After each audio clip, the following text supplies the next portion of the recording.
Hi, everybody. Welcome to tonight's episode of Infinite Horizon, which is actually happening tonight. Yeah, we're here. Yes. It's game Oh, time. gosh. We are... Hold on, I'm just adjusting my mic. Don't worry about it. We are getting ready to have a really intense episode. I'm just kidding. Everything's going to be fine. Nothing's going to happen at all. Yeah, I thought, what, isn't today like the beach This is the episode? shopping. That's this right. Is the shopping Right? episode. It's the Yeah. shopping and the beach episode. We just combined them into one. It's going to be... We're going to Space Boardwalk. That's what's happening. That would be fun, though, wouldn't it? That would be great. When we get back to Ceylon, maybe we can have a shopping episode. To quote Henry, "'Tis a pleasant fiction." Yeah. If only. So yeah. A couple of things before we get started today. I actually do have things today because I'm gonna also bring this up in our end of stream announcements and stuff like that. But I wanted to make sure everybody knew all the time, at every moment, every single waking moment. I need to make sure that people are aware that the previously unused and oft ignored Infinite Horizon data codex channel in our Discord has now been graced with a single entry written by our very own Mr. Jonathan Boyle. Woo! So I will cheer for John any day. yeah. So we're gonna be doing this. We're gonna be starting to put these out, these little lore dumps and stuff like that, and they're written from an in-world perspective. So they're gonna be written from in a variety of media, such as John's today is an excerpt from an academic essay. But we're gonna have all kinds of stuff journal entries, blog posts, Yeah. blog posts in world. What were we talking about? One of the ones was news clippings and stuff like that, all kinds of stuff. Those are all going to be in there. So It's gonna be so fun. It's gonna be so. You're gonna really want to check out we everything spent that's in all there. of Writer's Room today talking about those and planning for those. So yeah, it's going to be pretty great. So We've been sitting on that channel for months, probably. pretty safe much to since we say. started. Yeah. Since we started, yeah. As soon as there were Infinite Horizon specific channels on Discord, that one was there and empty up until I think the at a glance document. But yeah, so there's the at a glance. If anyone needs a refresher, I think we have a command for that in chat, so you can call upon that whenever you want. I but- don't know what it is because John made it and John's in chat. John can get it for us. Oh, Okay, get on the hey. Discord. Molthulu, thank you so much for the host. Oh, Monte, hey. But yeah, the entry in the codex, in the lore codex today, is on the caretakers. Yes, the mysterious insectoid species that inhabit the conduits. So the next one will be coming in the future at a time. That's the one thing we didn't talk about today was the regularity with which we'd be releasing these. Just go be in the Discord, yeah. and then you'll always see them when they show up. So the next one will be actually about the conduits. So and I will be writing that one. So yeah, keep an eye out for those and go check it out if you haven't already. Okay, that's pretty much all I had for the top of the episode. Anybody else got anything they want to get off their chests right now? No. You say we're at some kind of Alcoholics Anonymous or something. Anything you want to get off your chest? I mean, you know. Drac, do you feel like sharing today? What My brought name is you Drac, here today? and I am a chocoholic. Hi, Drac. All right. We're gonna start this episode then. If nobody else has anything, yeah. All right. Well, here we go. We're gonna do it. We're gonna do it right now. I definitely had it prepared ahead of time. All right. Here we go.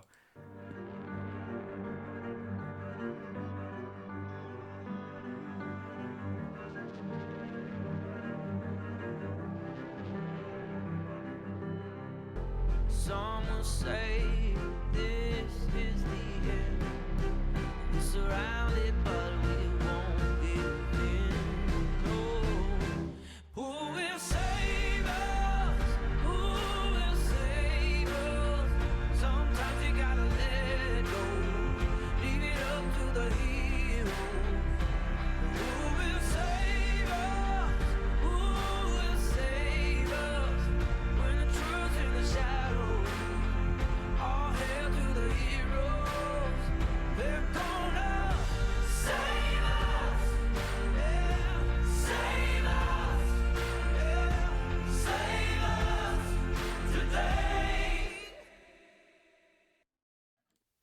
and welcome back. All right, I'm gonna jump on back over to switching away from chat. I will no longer be able to see it. So, previously on Infinite Horizon, plans for and preparation for the daring rescue mission kicked off pretty quick. The rescue mission that the crew of Awakener decided to undertake in order to rescue not only Abriel's captive sister, who had been leveraged against her as a political prisoner, but also a whole ship full of supers being held in stasis, much like the crew of Awakener were when they first came to. These supers, according to Wire, are those who are others who had yet to undergo the conditioning process and therefore were at a prime moment to be liberated as they were moved from one installation to another. The unfortunate problem here, however, was that Wire and the crew of Awakener, up until last episode, had no idea where the ship was leaving from, nor where it was going to. But last time, they learned both. With some help from the time traveler Teon, who arrived with information that Wire was able to use from 25 years in the future. What's happening now? Oh, Heart of Handprints. Thank you so much. It begins. With information from the future, 25 years in the future, they were able to put together a search algorithm that allowed them to find the location from which this ship would be leaving. However, with some assistance from some usage of Peach's powers, she was able to discover also the end point, which unfortunately ended up being a Silverbreak installation based in in deep space somewhere that Teon recognized as the very same one that 25 years in the future he and his team raided in order to give them one last desperate shot at altering the past. And it hopefully course correcting a history that had gone horribly wrong in their time. Teon actually at one point had a good, nice heart-to-heart with Peach, where he informed Peach that not only had this raid taken place, but that he'd lost almost all of his team, at least as far as he knows, in the attempt, and that they basically had to stop this thing before it got there, because it was not a place he was anxious to go back to. The crew picked up their friend Becker Shaw along the way, who was going to assist them with the rescue, and put together a pretty solid plan for taking down this ship. A plan which, just to recap, not just for the audience but also for all of you, consisted of first hanging out near the only conduit in the system where the ship was going to be leaving from, and when it was there, ambushing it with some signal jammers, using that momentary window to get aboard the ship, and then once there, planting a virus written by Wire, a program that she had termed the Brushfire Protocol, which would essentially start creating all sorts of ship-wide alerts and anomalies and malfunctions that would force them to basically shut down everything and restart the ship systems, which hopefully would give everybody the opportunity. In the meantime, while theoretically the ship would be dealing with all of these little brush fires, one team consisting of Bina and Teon would go and take down the propulsion system of the ship so that they couldn't go anywhere. Another team consisting of Peach and Zaya would hit the security stations to hopefully knock down some of the countermeasures within the ship. Meanwhile, Olim and Mason would proceed with the actual rescuing of the unwilling passengers. And finally, Becker and Jade would traverse the ship's ventilation system to reach the computer core so that they could plant the virus. So, I believe. Alma, Patch, and Abriel are on getaway duty. Mhm. Emergency getaway. We need someone. Yeah. All right. So, with that having been the plan and the plan being decided,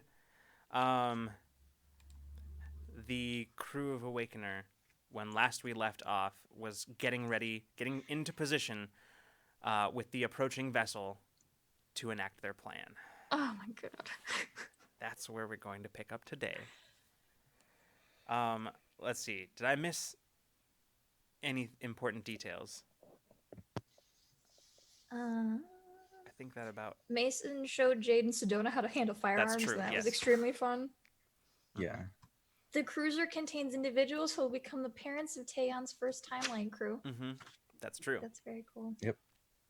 All right. Well... I think that's all else I got in here. Okay. So, the situation on board the Awakener, in the minutes that follow the proximity alert that informs you that the Silverbreak vessel is approaching and getting ready to drop out of FTL. Those minutes are full of active tension. Mostly, it's a lot of people walking around, making the last minute preparations, primarily, seemingly, and very transparently as a mask for everybody's nerves in this situation. Everybody's sort of taking care of it differently. Jade's particular tick being popping the disc out of the disc containing the virus out of its protective sleeve and then back in repeatedly. Just sort of as he looks around, watching everything, watching everybody prepare. Becker is checking and rechecking everyone's firearms, just sort of going through, probably enlisting some help from Mason, and just overall, the anticipation and the tension therein begins to overwhelm some of you, but. Yeah. Bina in Bina's about to particular. vibrate out of her fucking carapace. Everyone's with all the anxiety around her is like, she's like probably just like straight up like bouncing, I waiting. think every once in a while, like being able to tell that is kind of testing the mind, kind of the telepathy that we can kind of do now with our abilities, and just being like, hey, do you like kind of checking in, being like, hey, did you eat before we're going? Do you need anything? Like just kind of Bina probably chatting. responds out loud. She's like, no, I'm good. Like, Were you talking? No one said anything, Bina. What? it's fine. It's fine. It's Okay, fine. it's fine. Okay, I'll just go clean the kitchen. No, okay. Anybody want anything while I'm there? Sorry. As you are making your way towards the galley, Peach, you pass Abriel, who is walking past you in the opposite direction, carrying her emergency med kit and like a small duffel bag which she has slung over her shoulder, both of which she sets on the table next to where Becker is like checking and rechecking the firearms. She sets it down and then starts like looking through the firearms, and just like grabs a pistol and starts like strapping it to her leg. Good. Becker looks up and he says, are you going somewhere? And she stops in the dead in the middle of strapping it to her leg, looks up at him. She goes, "It's my sister." And he just looks at her and says, "It's just a question." And she says, "Oh, what?" I was just gonna say, I was just turning to Abriel, kind of looking from Abriel to Becker. So are you heading with the team to plant the virus then, or are you staying on the ship, Abriel? She says, "Neither." She looks over at Mason. She says, "I'm going with you." Oh. All right. You hear a set of familiar clanking footsteps as Patch just sort of steps up and looms over her. They say, "I find this course of action inadvisable." She turns and she looks. She says, Oh, it's inadvisable. Okay. That hadn't occurred to me. Oh, no, it did. I just don't give a fuck. Patch says, you misunderstand. You are not going alone. She's, yeah, I mean, wait, no. Patch says, I have chosen not to let you out of my sight. I am not about to begin now. So the whole crew's going. Alma's on getaway then. That's it's Yeah. just Alma on getaway now. Wait, so Alma's gonna be on the ship by herself? Someone has to fly it. Sedona just, I'm still here. Oh, okay, great, good. I trust Alma, of course, to handle the ship and things, but it's nice Good to know to that have she, backup. she won't be here by herself. No, I'll be here, and I don't know what I can do, but I'll try to help as best I can. It'll help to know that you're here and you're safe. Yeah. Safe as you can be. Jade looks over, kind of like clicking the disc, and he stands up. He says, actually, if you want, what might be helpful, he says, Alma's gonna have a lot of stuff to focus on, but if you want, you could take one of her tasks off her plate. Maybe you can monitor our comms.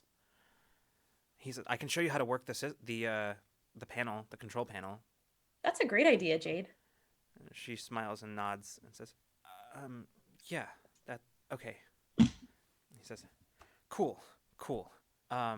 He like pockets the disc, pulls it back out, puts it back, and makes eye contact with Peach. Says, just double checking it's still in there. Okay, come on, I'll show you I'll show you how to work the comms panel. And he leads her out, kind of in the direction of the cockpit.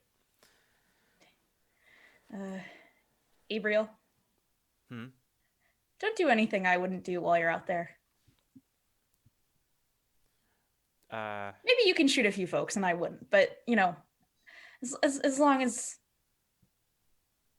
you're not letting yourself get too I just don't want anything to happen to you in there. We still need a doctor. I will take it under advisement. Okay. Olam looks up and says, yeah, it's fine. We'll be fine. We'll be fine. Yeah, we'll be fine. We'll be fine.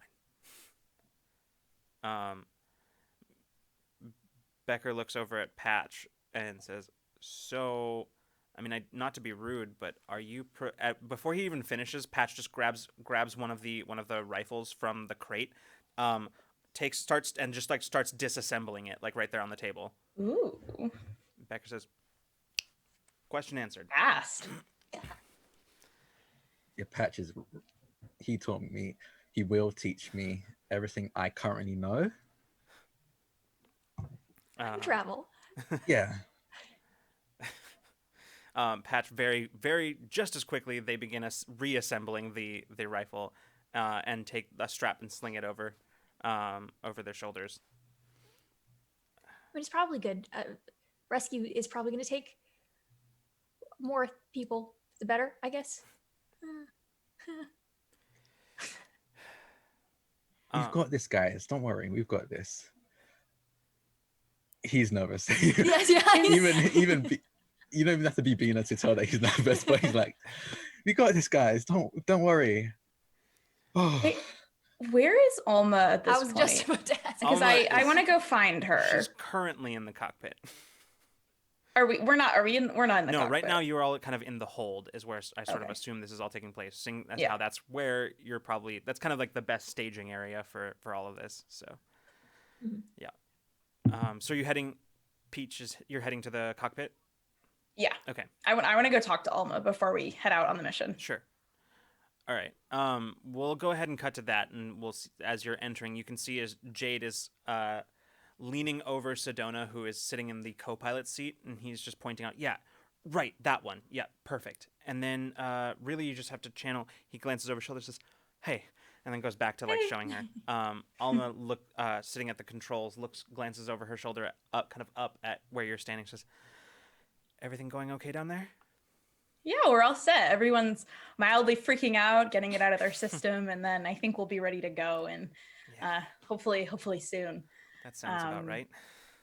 How about you? How are you doing up here? I'm here. Yeah. What is that? What is that tone? What can I get a read on that? What's the It's just stressed like everybody else, or is basically, there yeah. anything? It's kind of, yeah, mostly that. She just says, I mean, I understand the ship systems extremely well. I can sense all of, I can feel everything she feels. So Yeah.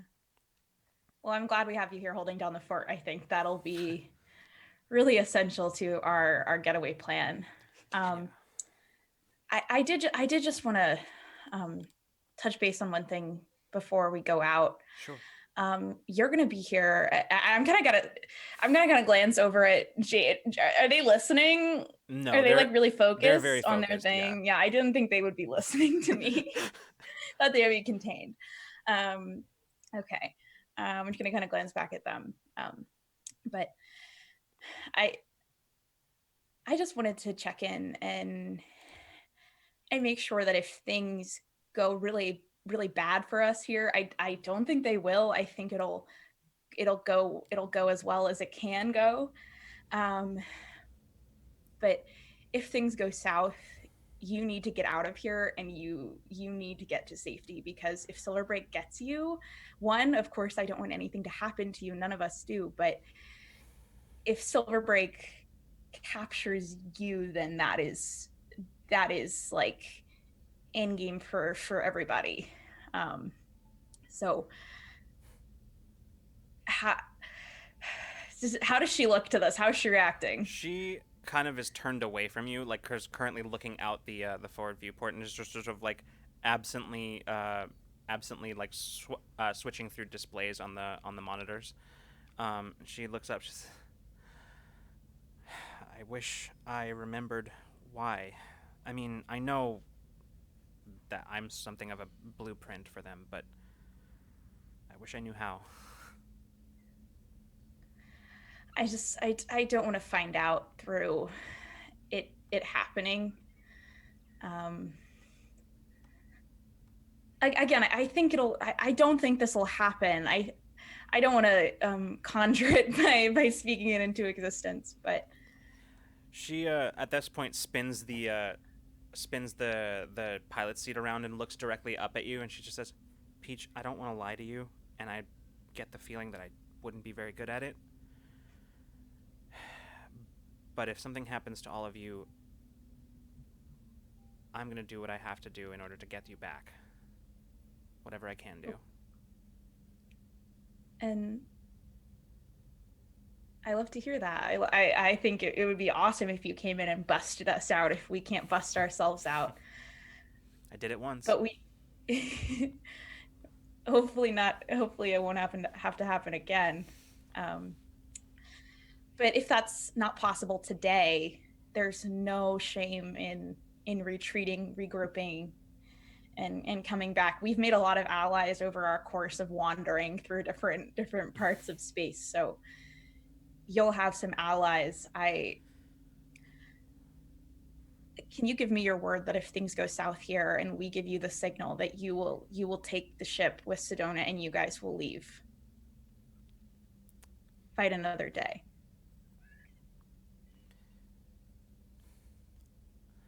I don't think I can. I mean, I don't want to be captured by them any more than you want me to be, so... But if there's an opportunity, I'm going to take it. Or create it where there isn't one. There's a really easy way to solve this, Peach. Just don't get caught. Yeah. Well, try my best. She finally stands up from the pilot's seat and just reaches up and throws her arms around your neck and just pulls you into a hug. Just kind of giving her a hug, and I'm just gonna quietly say, whatever happens, your safety is the most important. Don't let yourself get caught, no matter what. And I'm gonna use impart ideal. Okay. Okay. I'm specifically like, no matter what, don't get caught. Like, Okay. that's it. That's all. I'm not saying you have to run away. I'm just saying Sure. that's first priority. Okay. I am not gonna make you roll for this actually. Because Okay. it's close enough. It's close enough aligned to her current attitude that I think it's just gonna happen. Okay. Mm-hmm. And I'm pretty sure that's actually a free action for me now. Isn't that scary? That's terrifying. Isn't that scary that that's a free action for me? Yeah. Okay. She steps back from you. She lets you go and steps back and just nods. Says, "I can. Yeah, I can do that. But don't worry. We won't get caught. Exactly." She sits back down in the seat and swivels around. Kind of by this point, the very end of that, not what you whispered, but at least the very end of that, Sedona and Jade were definitely both paying attention to that.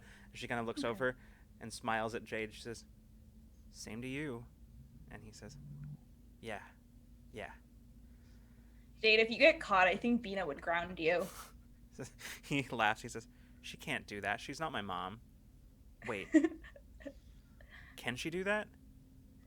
I don't know. I feel like Bina could probably ground you if she set her mind to it, but I don't think she would unless you got into some real trouble. Yeah. Okay. He like looks around and says, I'm just kind of giggling and like walking, like just trying to kind of break the tension. "Yeah. And not give away what I just did. Yeah." Jade just nods and just sort of very absently like turns to Sedona and says, "Okay, you got it. You got it." And she smiles, says, "Yes, I got it." And he says, "Okay, I just wanted to make sure because, you know, this is a really important job and we're all kind of depending on it." And she just kind of puts her hand out onto his forearm. She says, "It's okay. I know how to do it." He goes, Yeah, I know. Okay. I'm gonna go and help Becker or Mason or somebody. I don't know. And he walks out of the cockpit. At some point before it's go time, Bean's just gonna like call up to Alma, just to the up to the bridge or cockpit or whatever it's called. I say the different thing every single time, and be like, "Hello, Hi. we good? Are you good?" I'm as good as anybody else on the ship is. Great. We're all great. Everybody's really loud. Oh, I'm so It's sorry. fine. You're good? You're good. We're good. I am. Okay. Is there anything I can do before we go? I think we have like 2 minutes or something. I think I'm okay. Okay. Hey, don't. I already told Peach, but I'm gonna tell you too. Don't get caught. Ditto. See you on the other side. Yeah? Yes, you will. Cool. And she'll end end communication. Bina has full tool belt. Yeah. Oh God, I can imagine Bina being Straight from being Home like Depot. one of those like, okay, and this one just in case of this, and wait, do Yes, I need she's this one? got I like don't think two I need of this a one, and couple they're of just them. like, yeah. Yes, they're on. She's like, wait, which one? This is the newer one. Okay. And so, Peach, as you are making your way back to the staging area, walking down the long corridor that leads between the cockpit and the hold, you hear your communicator go off for a second. As you look down, you can see you're kind of surprised to see that it's wire. I'm gonna answer Mhm. the communicator. Yeah. Hey, Wire, is everything okay? She you can see as the image pulls up, you can see her that she's standing leaning over her desk with her arms to either side of her console. She looks directly into the receiver. She says, "Yeah, everything's fine. I just wanted to check in, make sure that you've memorized the proper application of the brush fire protocol, and yeah."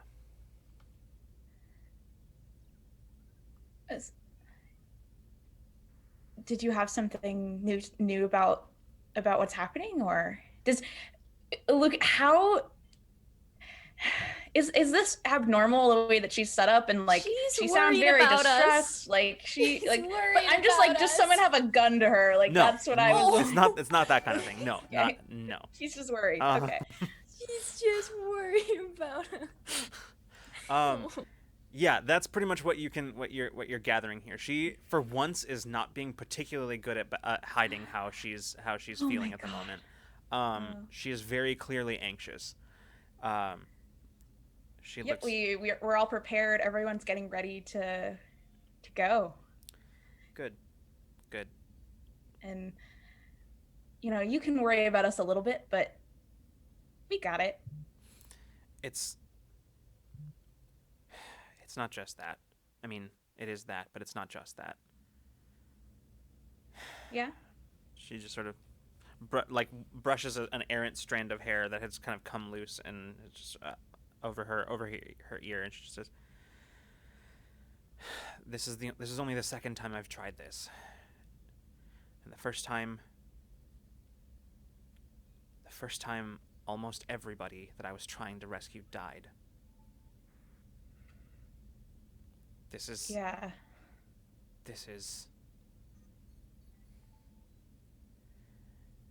this has to work.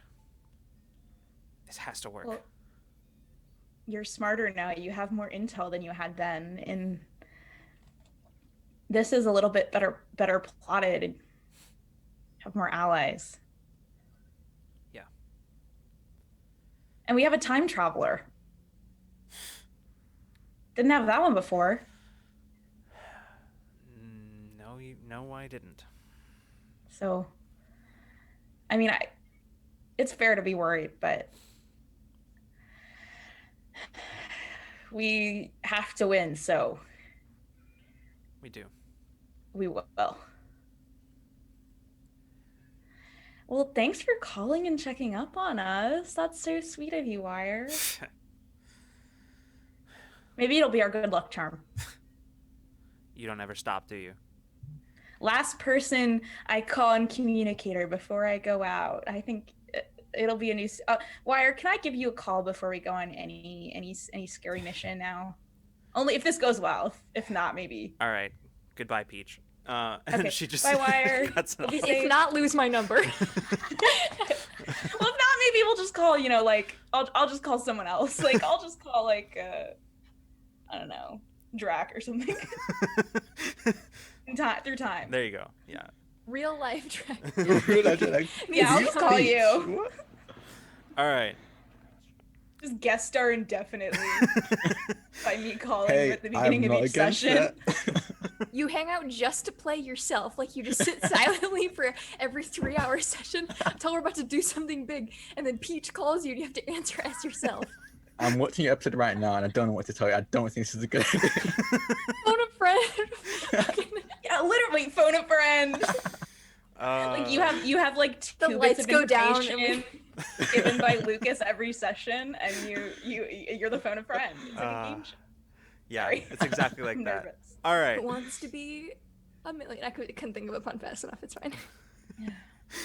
Okay, so back down in the hold a few minutes later, as everybody is finishing up preparations, you hear Sedona's voice across all of your communicators. Just hears, "Comms check testing. Everybody hear me okay?" I can hear you.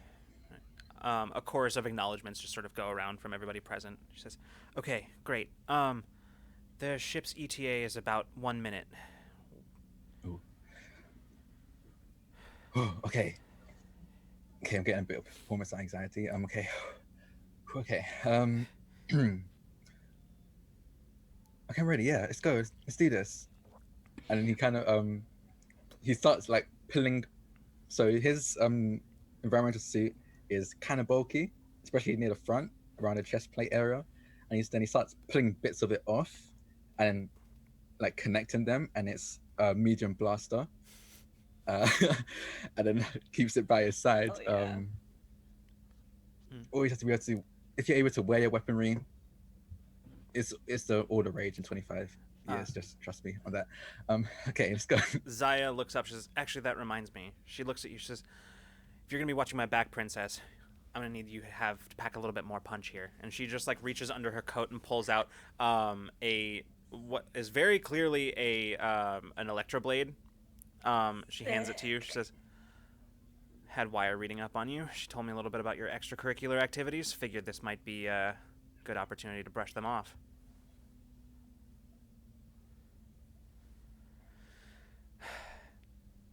All right. She looks around as she realizes that everybody's just kind of like looking at her now. She says, "Oh, just, keep your heads and stick together and stick to the plan. Unless the plan goes wrong, then do what I do. Break shit." And don't forget to have fun, guys. Okay. That's the very key important. part. Have fun. Don't get captured. Olim, at this Those point, are the two big ones. Taeon is unaware of this, but Olim, like, as soon as Taeon says that, Olim just gives him this look, like, this horrified look. It's just, yeah, it is. Had an uninvited guest in the background. It's like the goblin came in uninvited. I saw her walking around back there a second ago. Wait, also, Lucas, sorry, did Zaya give me that weapon or someone else? She handed it to you. Oh my god, I'm so sorry. I totally like spaced out for a second, and then I was like, wait, shit, I'm pretty sure she just gave that to me, and I just totally spaced out. Yeah. So I'm sorry. I take that and thank her. Okay. This will probably not be used, but thanks. She says, "Well," she says, "Well, hopefully it won't be used." "I don't know. I kind of want to see what you can do." Well, if not today, then can always have a little sparring in the cargo hold. She gives you this like big sort of wolfish grin, and she says, "I'm gonna hold you to that." Oh man, I'm gonna regret those words later. I'm a little out of practice. Okay, well, it's okay. Maybe I'll die. Ass kicked. That's the next episode. I just say, well, maybe I'll die. Cut to mission. All right. So, at this moment, you hear Alma's voice come over the comms. She says, "All right, everybody, look alive. Ship's here. Good luck. I'm beginning the jamming now." Ooh. There's just the next couple of minutes feel interminable. They just go on. As you all wait with anticipation, waiting for Alma to give you the signal. It feels like an eternity. Just sort of sitting there. Orzai friend is probably struggling. Yeah, nobody is speaking. Everybody has sort of fallen silent, just sort of in anticipation of this, standing just inside the airlock, as maybe another minute or so goes by before Alma says, "Okay, I'm pulling her in. Stand by." All right. You can feel that very slight change in G's as Awakener's inertial compensators kick in just a second delayed as she begins to move. You spend it's about another minute or so before you feel the very soft sort of resonating impact as you hear that sort of muffled clunk of the docking clamps solidifying. A moment later, you hear Sedona say, "Okay, we're secured. You have about 15 minutes to get in and plant the virus before they start asking some questions." Let's make that time count. Right. Cycling the airlock, Becker turns and begins doing that. As you all feel the pressure sort of change very slightly as the docking hatch opens fully, and you are faced now with the docking hatch, the exterior docking hatch of the Silverbreak vessel. Currently, in need of being broken into. So, who wants to handle this? Oh, I thought we were portaling in. Let's do this. I can do y- this. That's right. We were planning on doing that. You're absolutely right. Yeah. I was yeah. like, I can just do that. If we You can do could it do that. manually, then Vina can But step up. you're absolutely So right. What do we want? This was absolutely the plan. Yeah, So portal. give it a sec. So Becker just give it a sec as I just stand back. And he steps back for a second and looks at this thing and says, "Okay, here's hoping they haven't changed the design of these things too much." Has Taeyeon seen this yet? I don't remember if Taeyeon was around for this I before. don't think he was. Okay, so then Vina's gonna be like, watch, this is really cool. And like lean up. But Taeyeon's gonna be like, I know him. It's I cool. will. It's cool. It's cool. Maybe it'll look different in this time zone. You never know. There is in that moment, Becker just sort of looks over his shoulder. He says, "A little quiet here. This is not easy." You're doing great. There's a moment you see that magenta spark as it begins sort of widening, getting larger and larger, and then you can see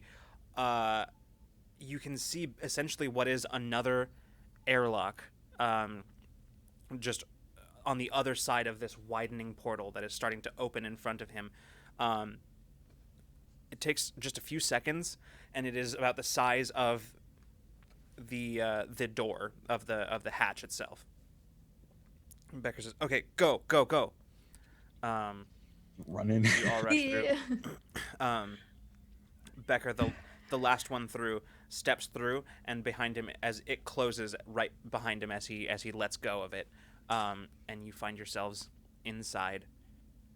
Zaya reaches up to her comm, and she just says, "Okay, we're inside. You're good." Safe and sound. You can hear once again that soft clunk of the docking clamp detaching as Awakener pulls back to a safe distance. Now inside the Silverbreak vessel,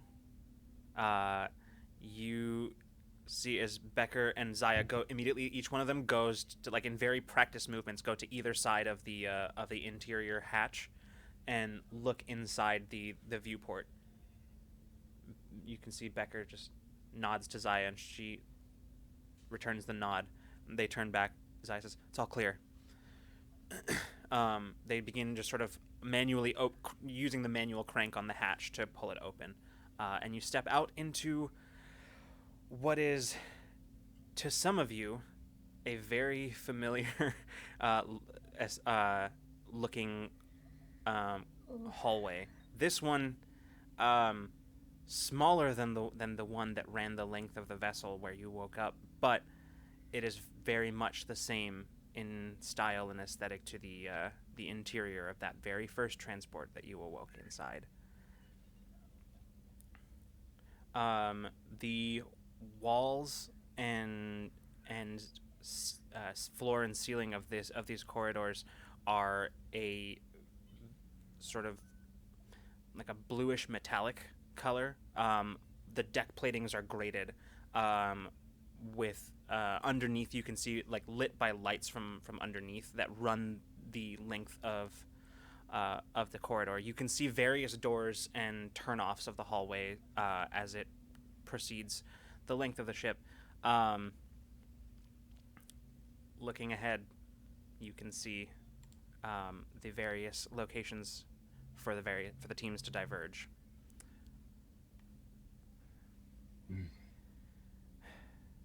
See you guys on the other side. Everybody know the route? Yeah. Yes. Yeah. Okay. I sent all of you have your maps and your terminals. I made sure of it beforehand. We Yep. studied. Good. All right. Let's boogie. And then Athena's gonna hook her arm in with hands, and we're gonna go off down the way that I know to be the direction to where we're headed.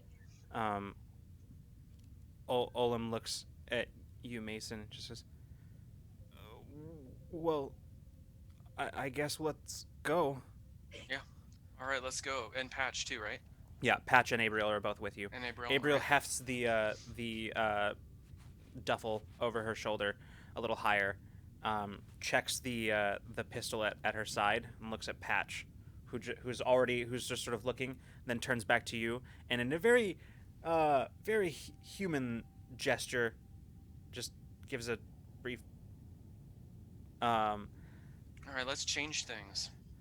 The four of you go off in the same direction as basically, like, what happened at this point is Taeon and Bina split off and head towards the rear of the ship.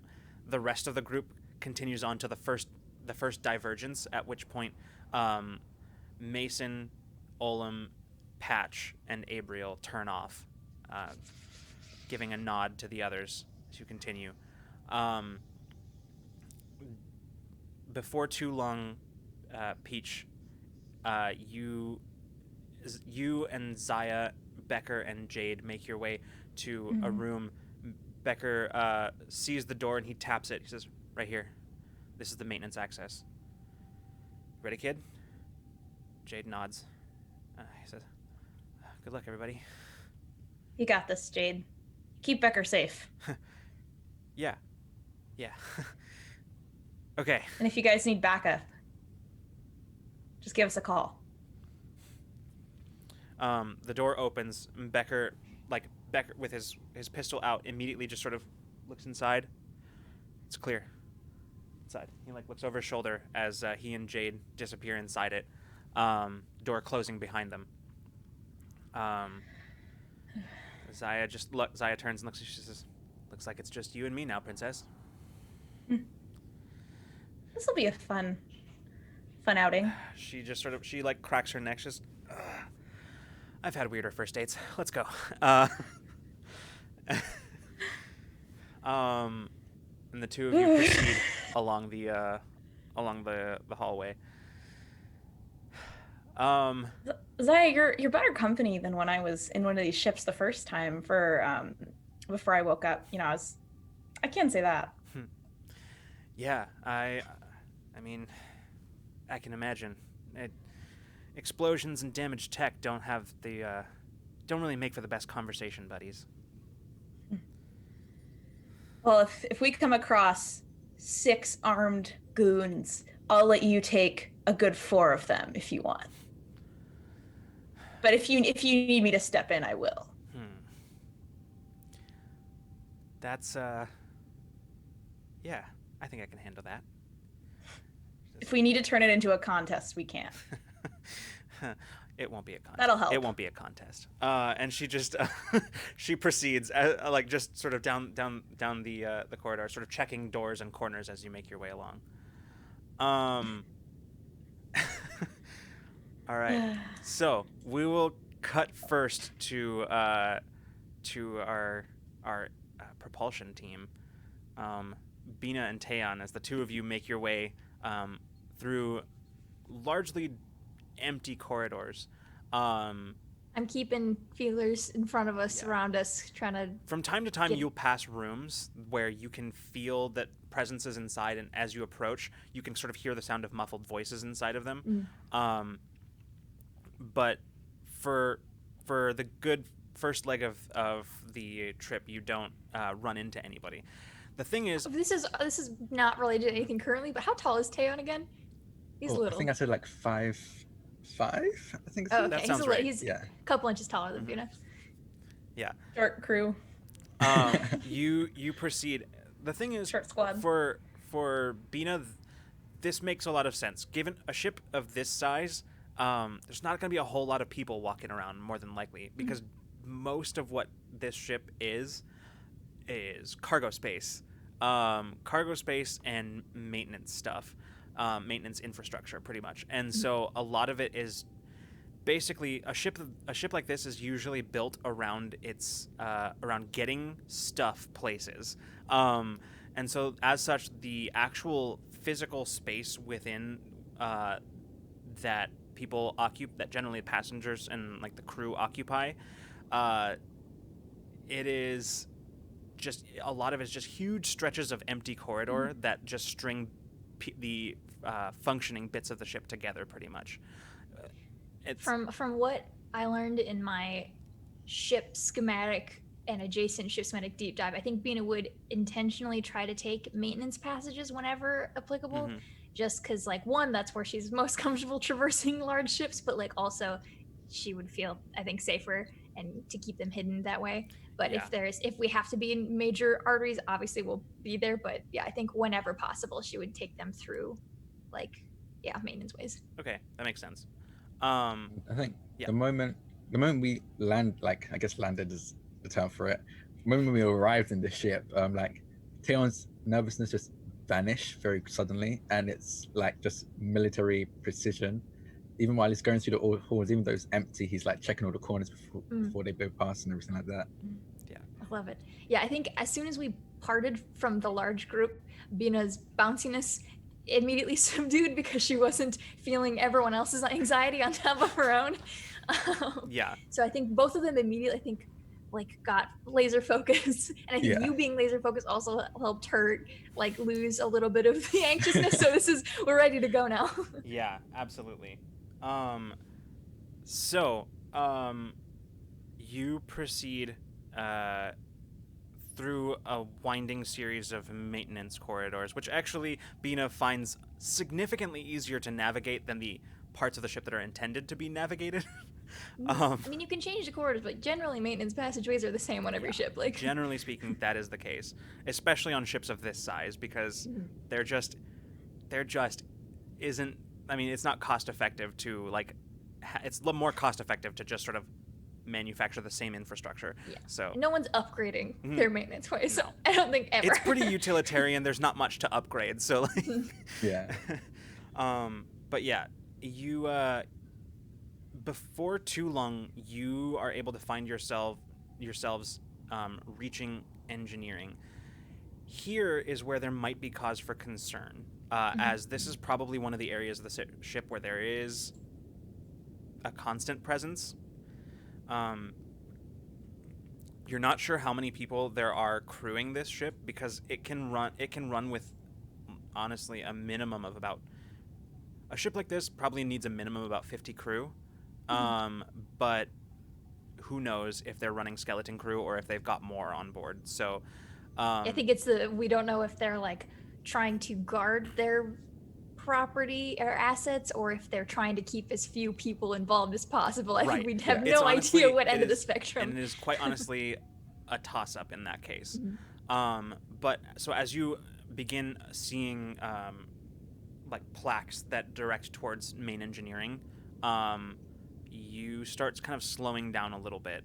Kind of, and it's right around this point where, Bina, you get your first, like, ping from up ahead, and at the same time, and possibly because of that, at that moment, you begin hearing the sound of somebody just, you hear a clang, and then the sound of somebody just cursing, just from, and, like, both of you look at each other, and looking up ahead, you can see where the maintenance tunnel that you're in continues ahead, but also takes a right-hand turn. And directly past that right-hand turn, you can see the plaque on an entryway that says main engineering. Okay. The sound, That's our place. the sound came from around the corner, which means that in order to reach engineering from here, you're going to have to get past them. Okay.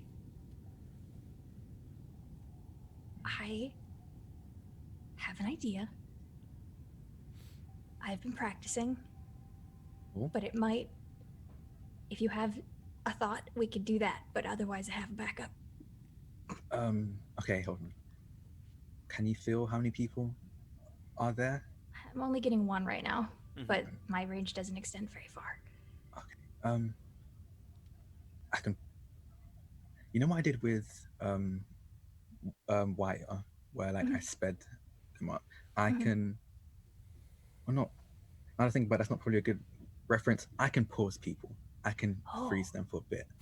Okay. If there's one person, I could probably do that. I think I can handle this once we get into engineering. Okay. And I just want to make sure because I don't know if like there was ever a change. No killing, right? We don't. No. You guys. Okay, cool. Just not. Okay, cool. Just making sure. Yeah. Sometimes things get. Yeah, I just wanted to make sure. Okay. Question. So we have to wait for the signal for once the virus has been implanted, right? Before we do anything in engineering, or can we go Pretty ham? much, yeah. Like We you have to wait, right? yeah. Okay. Yeah. So- Periodically, you are getting in like earpieces, you are getting updates from the other. Like there's periodically there's chatter between, right, where you'll get little updates where you'll hear something from Becker just saying, "All right, we've reached the first security grid. Give us a second," and then, okay, we're past. And then, every once in a while, even just you'll hear Jade say, "Alma, we're having a bit of trouble with the heat signatures here. Do you think you could do something about that?" "Yeah, 1 second." And then basically just like a bunch of chatter back and forth between the other groups. Okay. Here's what I think we do.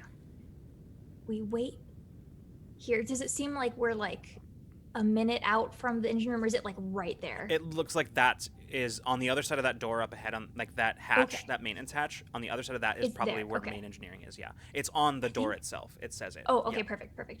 Okay, I think we'd be okay to camp out here. You hold your pause in case friend up there comes back around. But once we get notice that we're good to go, we do that anyways. You pause him, and then I have an idea for when we get in. I think I can make them ignore us for a little bit. Yes, you can. Yes. I haven't seen it in person, so I'm very excited for this. Okay. Okay. I don't know. This is what I'm trying to think of is a little big, but I think I can do it. Okay. We hold. Okay. We Yeah, hold. hold. Okay. Okay. So we're gonna hold until we have notice that we are in the clear. Okay. So you are able to find just sort of a little nook in the maintenance thing to basically like both of you can just barely squeeze in there, but it at least We're little. at We're the very little. least it keeps There's you some extra limbs though here. yeah. At the very least it keeps you obscured if somebody happens to just like do a quick glance down the maintenance corridor. Unless they have exceptional eyesight, they probably won't catch on to you being there. So you hunker down and just sort of wait as we I'm just a thought. So I have my illuminating touch, which is I touch an object and it sheds light in a short range. What would you have me do if I wanted to like pull light from an area? I'm making this up. Would you allow me to do so to like give us a little bit of shadow, Yeah. or are we like okay here? Do we think? Honestly, if you like, because basically what there is are just sort of like the soft red glow of emergency lights, or not emergency maintenance lights, basically. Maintenance but like light, yeah. they're the same type of lighting essentially. So like the whole place is pretty dark already. Oh, okay. But Okay. it's That's lit by if it was like well lit, I was worried if it was no, like it's lit by sort of a soft red light, kind of like power saving lights that are much lower in intensity. That basically are just here all the time. I'll say it's not a bad idea, but Okay. you could Just to- do it just if to you wanted feel to, safe. and probably what I would do is I would just honestly I would probably Spend? just probably even double the cost of what Okay, that I'll do ability that. normally does. I'll do that. Okay. Just to give us a little bit of shadow, Sure. make it look kind of natural, just like Yeah. just give us a little bit extra cover, just So as a fail safe. it's kind of odd, but basically what it for a moment, Taeyeon, you're watching Bina. She like closes her eyes and concentrates, and you see fairly often Bina is just sort of like softly glowing, but you watch as not only does that stop, but also like the lights in the kind of the ambient light level just sort of lowers. Ooh, Um, that one's new. I need to tell my friends about that one. when you look at Bina, you can see that she almost is darker than everything else around her. Like the area around her is like darker, almost as if she is manifesting a void. That is so cool. Okay. I didn't know you could do that. That was news to me, and I'm from like the future. You know, like You just hear from just down the corridor. Shit. And then you sort of wait, and then you wait for like a tenth second, and then you hear the sound of that sort of like that sound of like a plasma welder just go and continue on. Cutting back We're over. holding. Yeah, cutting over. We'll cut to Mason and company. So, Mason, as you and your group begin making your way down the various corridors in the ship, you don't run into anybody. At one point, the closest you come actually is at one point you're walking past what is pretty obviously like crew bunks, and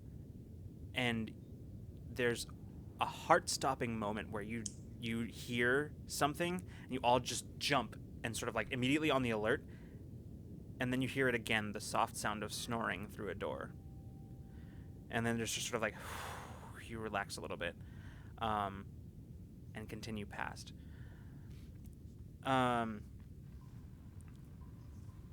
The thing is, Mason, with every corner that you go, that you pass or turn, and you don't see anybody, there's that instinct, that prickling feeling on the back of your neck, like there is something, and it only grows with every step that you take. Oh yeah. At one point, as you sort of stand waiting at a corner and you kind of look around, seeing nobody, you turn and you catch Abriel's eyes as she says, "Something wrong?" Yeah. Something's not right. There should be more. Should be more patrols. I was afraid you were going to say that. Yeah, I was thinking that too. There should be anybody. Anyone, anywhere. This feels like a hushed sort of deal here that they're going with. They probably don't want a lot of folks to know. Patch speaks up and says, "Well, from my understanding, it was fairly clear from the beginning that this was a trap. The only thing that we have in our favor is that, as far as we are aware, the enemy does not know that we know."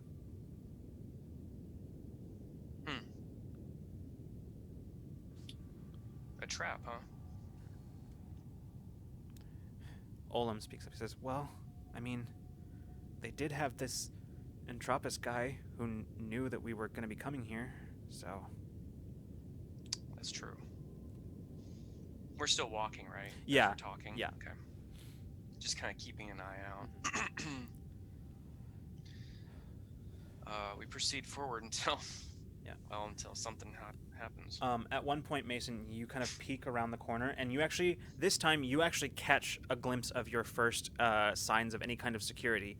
You see two individuals dressed in the uniforms of Silverbreak security, just sort of standing, facing each other in the corridor ahead of you. You can hear, even from this distance, you can kind of vaguely hear like their murmuring conversation. And just beyond them, you see where there are basically struts that line the walls periodically throughout the length of these corridors. The strut that is immediately on the other side of them from you, there's some sort of shimmering translucent field that is just kind of every once in a while you can see there's that sort of sheen passes across it. It manifests basically as sort of a ripple in the air, and every once in a while then we'll have sort of like that sheen of energy that will pass across it. Looking beyond that, just beyond where this field is, you can see where the corridor itself widens out into a essentially kind of a almost rectangular room that is much longer than it is wide. And the parts of it that you can see, there are some very familiar cylindrical shaped containers lining the walls. I reference any kind of map we have Yeah, as you look down at the to confirm. at the map, ahead of you is indeed the location that you are making your way towards. Well, the one place I thought there would be guards are guards, 2 of them, and that's where we need to go. Well, Abriel just says, well, that's at least kind of comforting. Just nothing to do now but wait for... she doesn't even finish that sentence before you hear like a click on your comms, and you hear Becker say, all right, we're in position. Stand by as we upload the virus. Standing by. That was quick. Was good. Yeah. Anybody else noticing a distinct lack of, well, anything? Do we have anybody who could get into the security cameras and see where there might be people? That is actually kind of yours and Zaya's job. Okay, is that what we're doing? Yeah. Okay, I thought we were okay. I was like, have we done that yet? Okay. Yeah. So we'll I know we hadn't yet. We'll get to that, but yeah, Becker over the comms just says, yeah. Anybody else noticing a significant lack of anything? Like, there's nobody here. I mean, there are definitely people here, but I don't know. I thought that there would be more.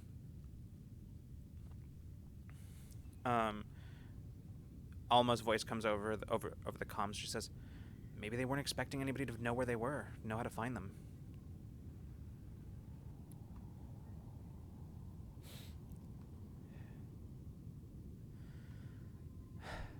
Yeah. Zaya's voice comes over the comms. She says, doesn't matter. Just keep a lookout.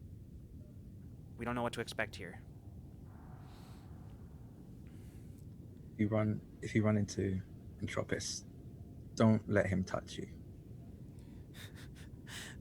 Zaya's voice comes back over the comms. Says, you know, you keep saying that, and every time you say it, it's not any clearer or less terrifying. I'm sorry. Well, Saya won't let him get anywhere near.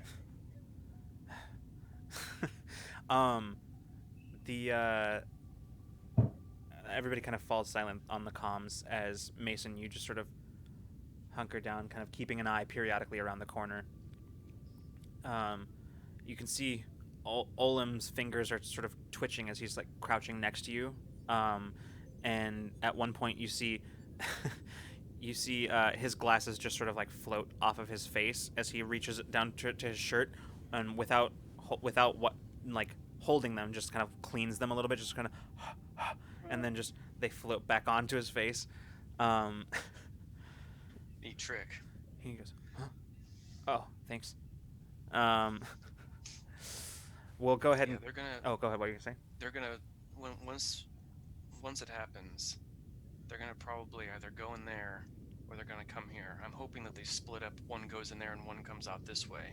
We can stun them, and then we can go and we can approach that door. Hopefully. But we'll see. Abriel nods. She says, "All right, I'm ready."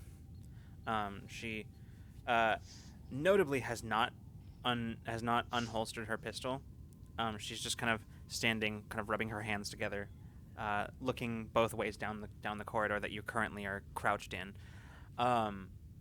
We will cut now to Peach and Zaya as Zaya just sort of throws her back up against the wall of the corridor, and then just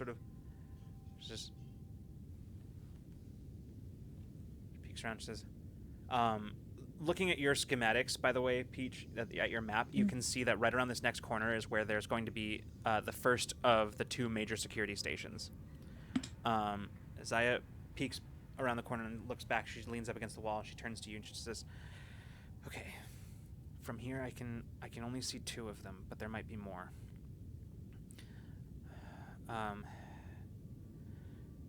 As she leans back so that you can kind of get a look around as well. And looking past her, you can see where there is an entranceway that leads off of the main corridor in sort of a widened out area, and then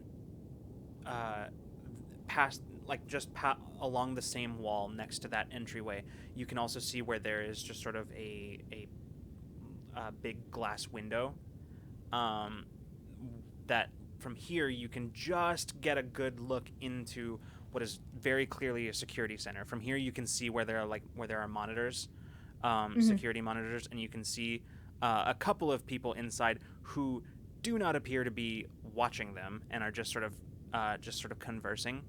And you can see them from here. Both of them wearing Silverbreak uniforms, and like the security uniforms of Silverbreak personnel. The one that you can see most clearly, who is facing in this general direction, just kind of you can catch about this much of his face, is human, male, probably might be about in his mid-30s or so. Okay. And just sort of short brown hair, just sitting there. And you can see that he's very clearly engaged in conversation with the other individual that you can just see the arm of that person from the angle that you have. You can see their arm, and that's pretty much it. Okay. Zaya, hold for 1 second. And I'm gonna try to read the surface thoughts of the guards to see what they're talking about, what they're doing, if they have any info on what's happening right now. Sure. Remind me how that works. Yeah. I'll pull up the specific ability. Oh God, what is it called? Is it just it's just called mind reading. Muted by the way, Caitlin. I'm muted. Shit, I was trying to read it. I have it. No, I was like pausing for you to. Sorry, Yeah. I'm muted. Do you want me to read it? Yeah. Okay. I Do can you do have it? Mind reading, speaker ability, 4 intellect.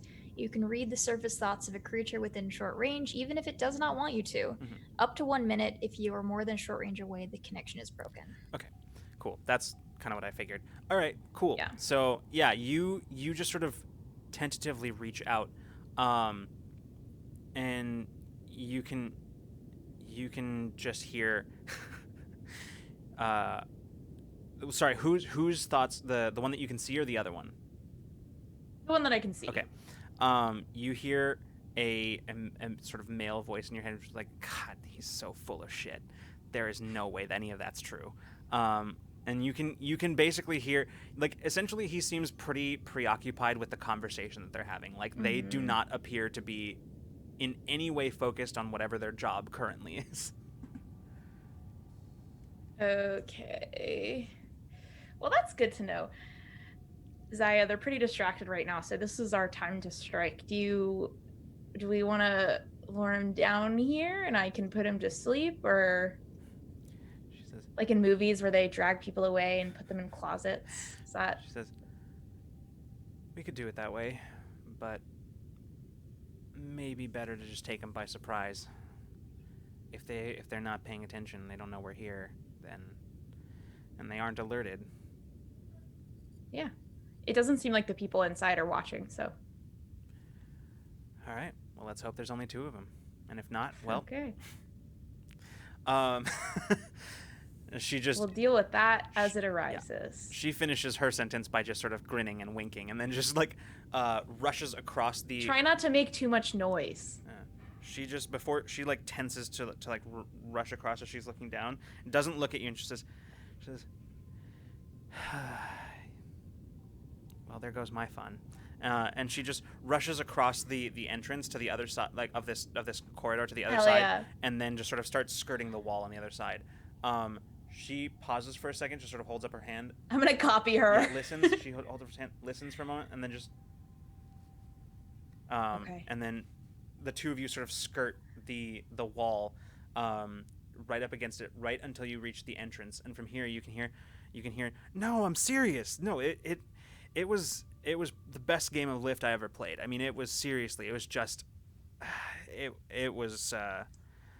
Honestly, I didn't realize that it was gonna go that way, but in the end, I mean, that last guy just fumbled the ball and it right on the surface, just outside. It was perfect. And the guy goes, "Man, you are so full of shit. You know that?" And then he says, "No, I'm serious. It happened. I swear. I'll look when we get back. I will show you the recording. There's a recording." And as he says, "Yeah, okay." And as the two of you, Zaya, sort of skirt in, Zaya just sort of goes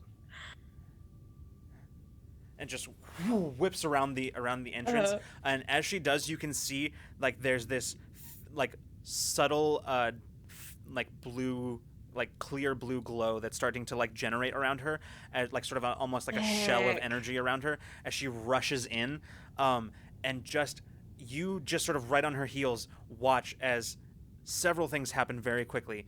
The human who's kind of facing your direction is just in the middle of laughing as he looks and goes, "Shit!" And he starts standing up right at the exact moment that the Keldro man he was talking to turns around and gets slammed by Zaya, just like full shoulder check, and as he just goes forward and up. He goes forward and up and slams into where the wall and the corner where the wall and the ceiling meet, just with a series of sparks, just slams into it and just falls back down, doesn't move again, and the other guy is like fumbling for his weapon. What do you got, Peach?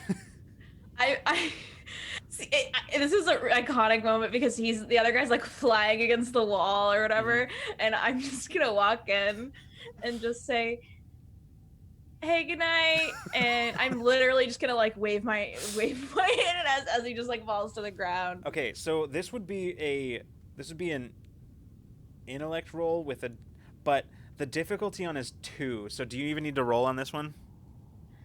I mean, no. Okay. I have a power shift in putting people to sleep. Yeah, fair enough. So as he like fumbles for his weapon, he stands up and gets a hold of it, and then his arm just goes slack. You hear the clattering of the weapon as it goes. Good night. And he falls back into the chair and just as Zaya just sort of she looks around. She says, he ripped my favorite vest. Man. It's all right, worth it. She like looks down at him. She says, "All right, see what you can find around here. I'll get these two tied up." Okay. And she she reaches into one of her pouches and pulls out some binders and starts just like tying, basically like starts manacling the two of them. First manacling their hands and then to each other. She just pulls it like chains. Like I know they're probably like zipped, like fancy zip ties, but still. Electro ties. Yeah, basically. Yeah.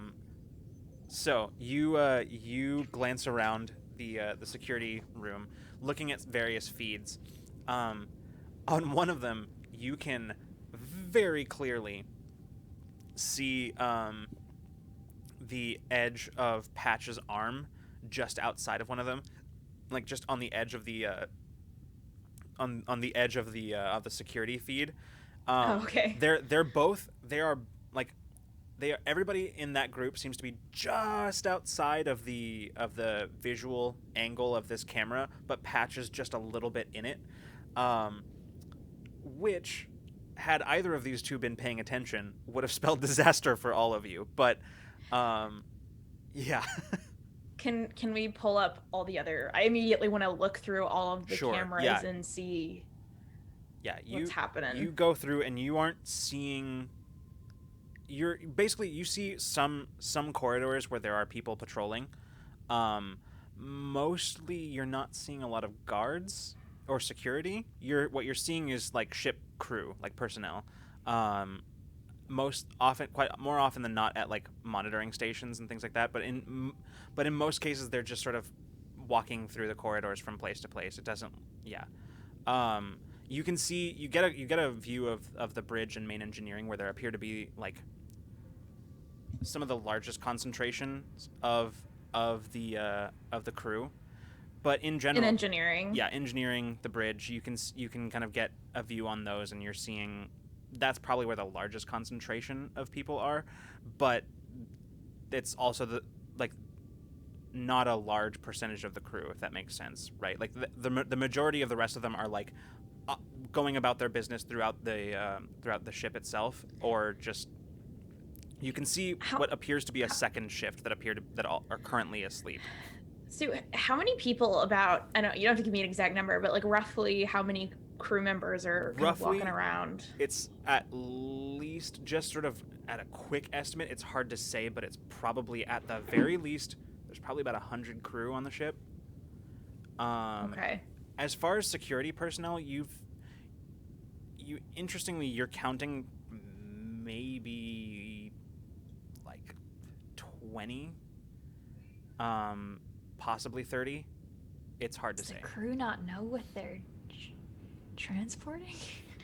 Can I look to see specifically where where in the ship where the people would be kept, like the pods? Yeah, you can find that pretty easily, yeah. and it's especially easy to find because you have a reference point. Yeah, I know what they look like, and you have Patch as a reference to like know where to look too in the security feeds. Yeah, you find that angle, and you can see perfectly well inside the security, or inside the security field on the other side of where Mason and his crew are. You're seeing 2 rows, just like it was one on either side of this widened corridor, and just like it was on the ship you woke up on. Probably not as many. There aren't as many here as there were on that ship, but there are quite a few. Easily about 100 or so. Can she see figures in them? Yeah, do they look operational? Yeah, Can I tell? Yeah, a lot of them are sort of frosted over, but on some of them, the frost patterns are like give enough clarity inside the pod from the angle of the camera, you can see people inside them. Okay. There is one other thing. As you're sort of flicking through the different security feeds, there's one where you see something and then you stop and you go back. You're like flipping through pretty quickly, just sort of. And you What is it? You go back and you go back, and just as you're doing that, you catch a view of the bridge. And on the bridge, you can see as several of the crew are suddenly sort of stiffening up and looking over their shoulders, kind of in the direction, like underneath where the camera is, where the camera angle is, and you see an individual walk out onto the bridge. There's no audio feeds here, so you can't hear anything that's being said, but you can see there is an individual who is wearing sort of a, like, it's kind of like an open sort of half robe that comes down, like it's open in the front and kind of creates sort of like a skirt effect in the back that goes down to just above the knees, and over top of that there's sort of an armor, like a chest plate of armor that is over that. The robes themselves are just this deep crimson color. This person is they're Terran, but they appear to be have some Lumnian in their lineage, as you can see, sort of like bony crests, sort of on like raised bony crests along the cheeks and along like the kind of symmetrically placed on the cranial slope, and you see very clearly reflected in the body language of the bridge crew that every single one of these people is terrified of this person. All of them are very stiff and attentive very suddenly, and the ones that he is not directly interacting with are sort of glancing over periodically. Like, mostly it looks like nobody is actually focusing on their work. They are everyone, whether they're looking or not, is very keyed in to this person. Um, I'm gonna go over comms and say there's a visitor on the bridge.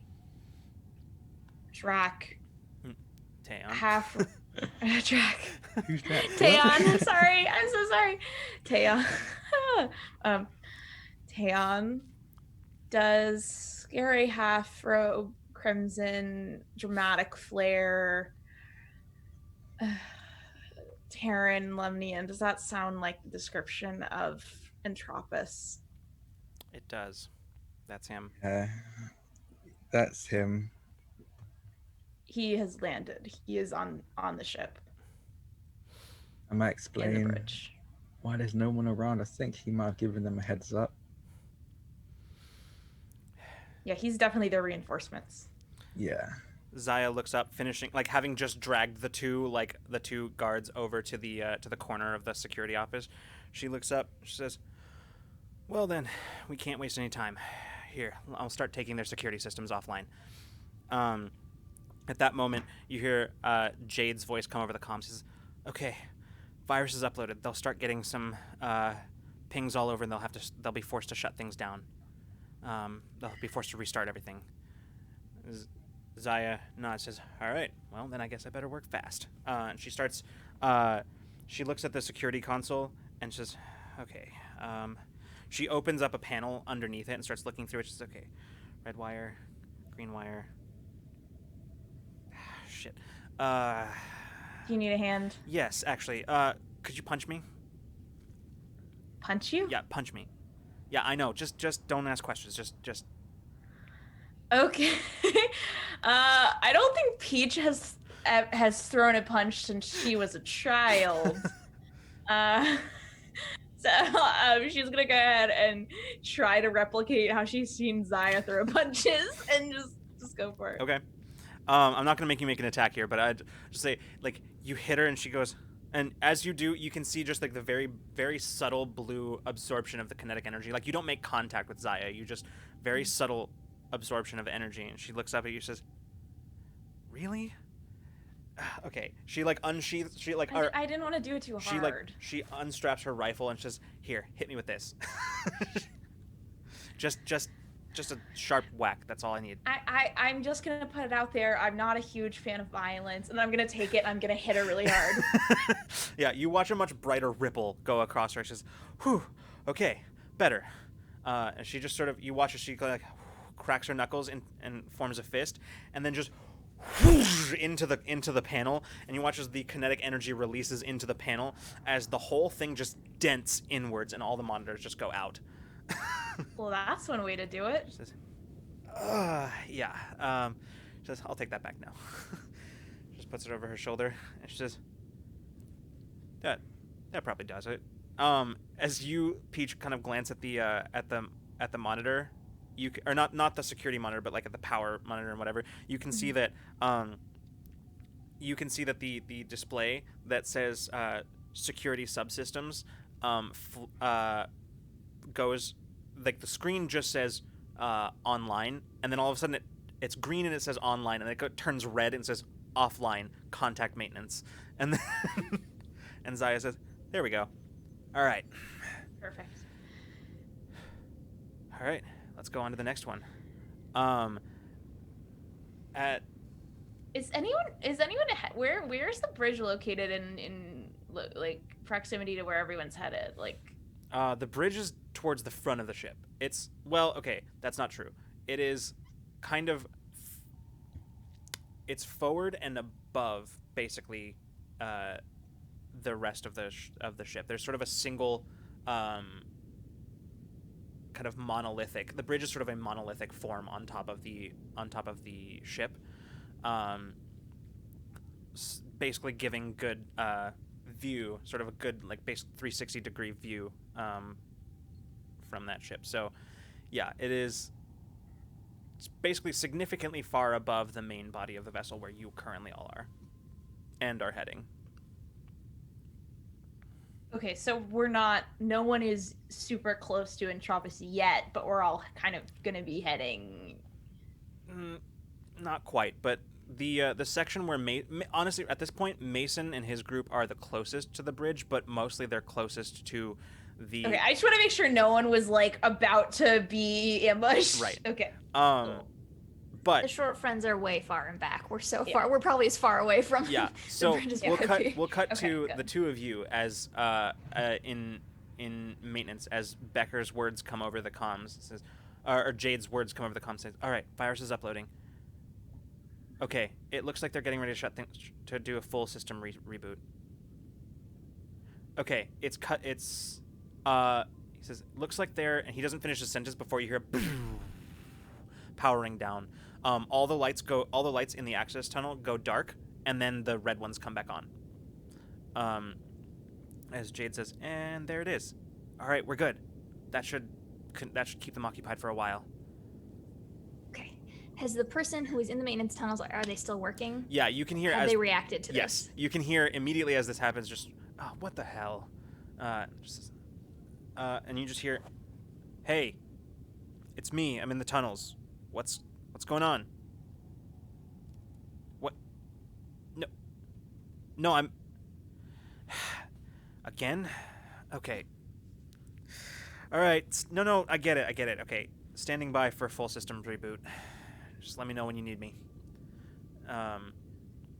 You can hear the sound like grumbling and muttering as the distinct sounds of tools being put back into a toolbox. So does it seem like he's going to be moving away Yeah. from this area? That's kind of what it sounds like. How much time do we have for this on the system reboot? A full systems reboot for a ship like this probably gives you another 20 minutes or so. I want as much time as possible. So after 15 seconds, is he moving out of here, or is he he's not sticking around at all? You can it's if you want to wait that long, you can. Are you waiting? I don't know. I Find don't out? want to wait. That's the problem. Okay. Yeah, you're not sure. It sounds like he might be moving on, but you actually have no idea. Okay, we're gonna save your abilities in case we need it later, and I'm just gonna start mine now. So what I want to do is I want to attempt to double blend in, and I'll spend for it. I'll spend double, or I'll use XP or whatever you want me to do. Yeah, I mean it's gonna be a lot. It's gonna be more expensive. It's a 4 spend already, Yeah. so whatever you would like that to Yeah, be. I think it's going to be a 6 spend Okay, for the second one or total? total. Oh, okay, cool. Yeah. Great. So I would like to have us start moving down the tunnel. It's going to and be then- a 6 spend, but I think I'm also going to need you to roll on this one because this is a pretty big deal. Okay. So this is going to be an intellect roll, and the difficulty on this is going to be, call it a difficulty 5. Jeez. Oof.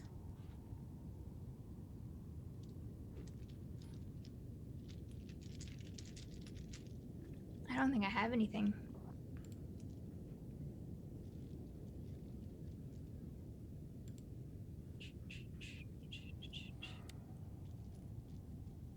This has nothing to do with social interactions, pleasant or otherwise. Sensing emotions, dispositions. It's the reversed. I want them to not sense Yeah. any. No. Okay. I will spend, I guess, because I thought I was going to be a higher spend, so I'll spend a little bit. What is it? What is it to lower by 1? What? Sorry, Right. say again. Oh, You spend 3. and God, then it feels like 2. we've been so long. We Oh, haven't rolled in yeah. the last couple of I know. games we played. Yeah, it's 3 Okay. for I the even have first. my dice before a second ago. I know it is 3 Okay, for the so- first one, and then 2 for the subsequent ones. I don't know if I can make this check, you guys, because I can't lower it. I want this. I want to be unperceived. So we're gonna spend Yeah. for 2 levels of effort.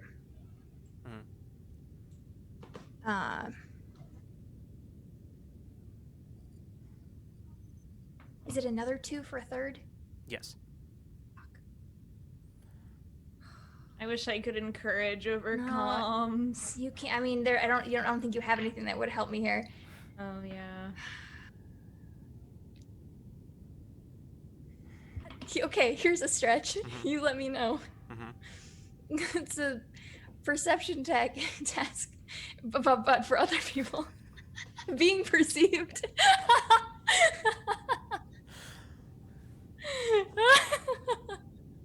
I'm gonna ask every time I do anything if that You know what? applies.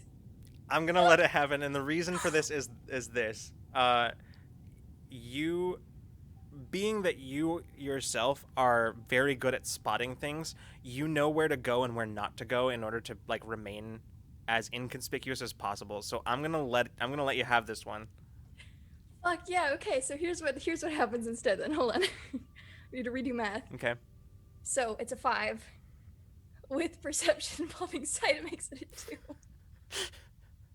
Okay. I'm gonna spend 1 level of effort Okay.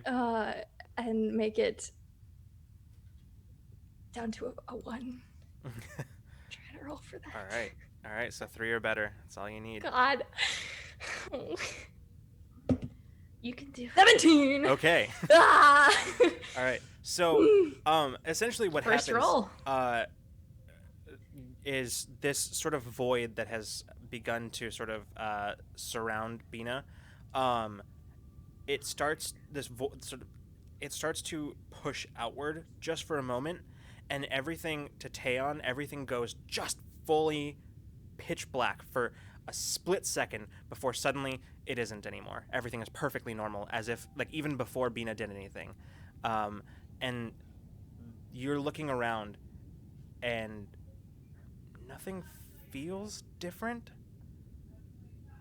But as the two of you begin moving, Honestly, Taeyon probably has a little bit of like, not fully affected by it being on Bina, Right. but like can probably has the sliding. right, like Vision you're finding it very on everything. difficult to focus on Bina. Like every time, it's not like you forever forget that she's there. It's more just that like you're having a hard time noticing her. I mean, you can do it, but it's Yeah, because he was aware of her beforehand. I and you're think just that kinda, like- negates most of you it, kind of but have for to blink flavor. every once in a while, and you're just kind of like, it's very weird. But as the two of you move, just sort of slowly at first past the opening, you can see as this fairly rotund Keldro in like a maintenance worker's outfit finishes setting down the putting the tools in the box, and then just like looks around and just you watch as he's looking around at the maintenance tunnel and just says, all right. And he settles himself down, sits on the floor next to his toolbox, looks down the corridor for just sort of a heart-stopping moment directly at both of you, and then he just goes back and grabs another box, opens it up, and you see as he pulls out a sandwich and just sits there and just starts eating. For everyone who is viewers and everybody, blend in. Creatures attach no importance to your presence is the gist of it. So they can see us, but we mean nothing to them, and they don't perceive us. And the way for Bina is like she extends this, like basically like a reverse empathic thing where kind of like they just kind of like a perception filter. Focus on her. Mm-hmm. Yeah. Running on quiet. Yeah. Now So we have two. Yeah, quiet mode Bina. the two of you continue walking past at sort of a normal pace past the open mouth of the turnoff. Make your way to the door to main engineering. The door just sort of slides open as you step out of a maintenance hatch into a very large room with just immediately in front of you. You are standing on kind of like sort of on a walkway that is sort of above the main engineering floor. So basically picture like the engineering room on like Voyager, for example, that, but like much larger. So you can see like the ship's core, that is sort of the bright glowing center of the room, but it's huge. And this catwalk that goes around this sort of rotunda that extends around about probably 75% of this massive room. Taeyon being closest to Bina in this moment probably feels like the big engine. Like, for like a second, you get like a second of her like excitement about what we're about to do. Yeah.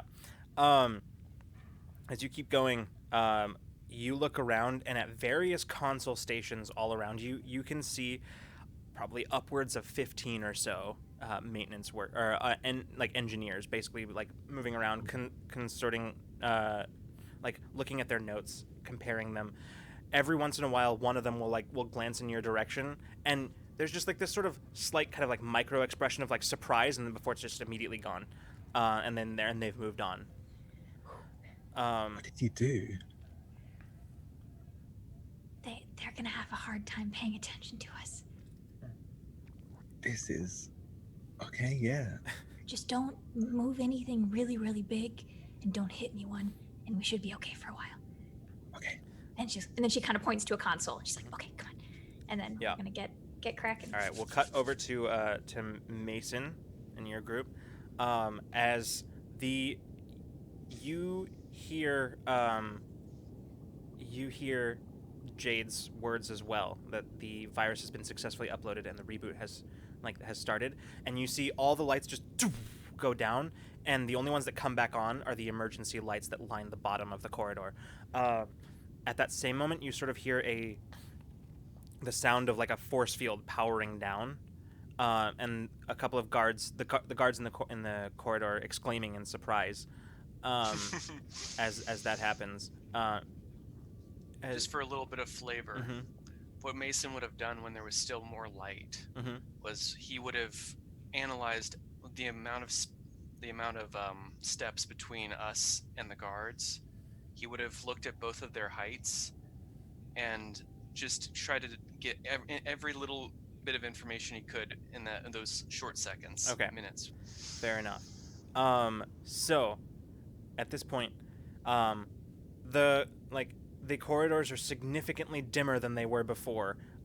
Visibility is difficult. The guards, glancing around the corner, they appear completely and fully distracted and occupied by the sudden failure of the security checkpoint. You can kind of hear them like arguing at each other. One of them is, you can't hear words distinctly, but he's actually, at this you would be able to hear this because he's a lot louder now, as he just says, yeah, just checking in. Everything okay? The security field went down. No, I mean it's just gone. It's not even up. And basically just like calling in, and both of them looking. Abriel just says, "Well, what now?" Yeah, I thought they'd run over here. Guess we're gonna improvise. And I'm gonna look at Olam. Mhm. Want to do some gravity? Oh, yeah. Should I get the one on the right and you get the one on the left, or do you want to get the one on the left and I'll get the one on the right, or? You do right, and I'll do left. Okay, I'll get the one on the right. And then he says, "I'll follow you." Good luck. And I'm going to duck around, and I'm going to dash. Yeah. I'm gonna run Yeah, with so all my speed. Mason, you just, before they even know what has hit them, you are on top of the first one. I'm gonna have you go ahead and make an attack roll. Well, this is a difficulty 2. All right. Well, I'm just going to give him a good old elbow. Yeah, I'm not sure you need to roll on this one, but Well, I mean, probably not, because I can treat hand-to-hand combat like I do with medium and small weapons. right, that affects I don't know what this damage. means. I think that's Oh, damage. yeah, That affects damage. But I will say that yes, theoretically, true. training in sure, I'll let it slide for this one. I think that Well, I'm also running at them right. full tilt. That's too, true. So. You are trained in tasks, and you are trained in running tasks. Trained in running. I'm That really is good at absolutely running. correct. If I can use that as Yeah, like an inertia. Sure. mhm. That's. So I don't think you need to roll on this one. Okay. So, Sounds good. you rushed the first one, and out of curiosity, so you're treating it as a medium weapon, right? You're Small or medium is what I can treat. okay. Which one are you doing? Small or that. medium? I'll do medium. Okay, I think cool. that sounds about right. Okay. Yeah. So you rush up and you what do you do to the guy? Well, I run right up to him and elbow. Okay. Try kind to just knock him out. Yeah, you take an elbow, like full force running. You take an elbow like right to the back of his head, as he. Oh, he's not even facing No, me. he's not. Okay. Got it. Yeah, so he goes. Perfect. He goes sprawling into the bulkhead. As he catches himself on the bulkhead, the other one turns around, and at that moment is when Olim like just takes the full force of his onslaught and just. And you see for a second he's the other guy's blasted up and into the bulkhead and is held there for a second and then just drops onto the floor. The other guy turns back to you, Mason, and he's like dazed. You have stunned him, but he is not out. As he turns to face you, he sees you. You can see over his dazed face. You can see this register as he reaches up for his communicator. But he is stunned, which means that he doesn't get his turn, which means no initiative needs to be rolled. So, what are you doing? I'll go for another stun. All right. Stunning blow. Again, this time you take basically like an uppercut right under his jaw as he just goes back. Like you even watch like his eyes roll up into his head as he just unconscious before he hits the ground. I'd like to catch him before he falls. Okay. Yeah, you catch him and just sort of gently lower him to the ground. Good night. Good sleep. You and Olim look at each other and look beyond, and you can see as Olim starts for the first time since it starts, kind of gets a bit of a grin over his face, and he opens his mouth to say something to you, and then you hear the clanking of something mechanical as you turn and look into the room beyond the security chamber. You see a massive like some metallic form detaching itself from the ceiling, and you watch as it lands like with a heavy clang to the deck plates. You see as this just sort of rectangular kind of hunk of metal on the ground, like this bit of tech that has just fallen.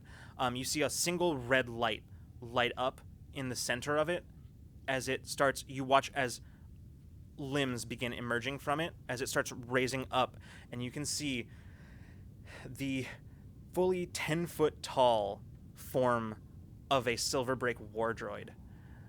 And that's where we're gonna go to break. Oh, I knew it was coming, and I wasn't sure at what point.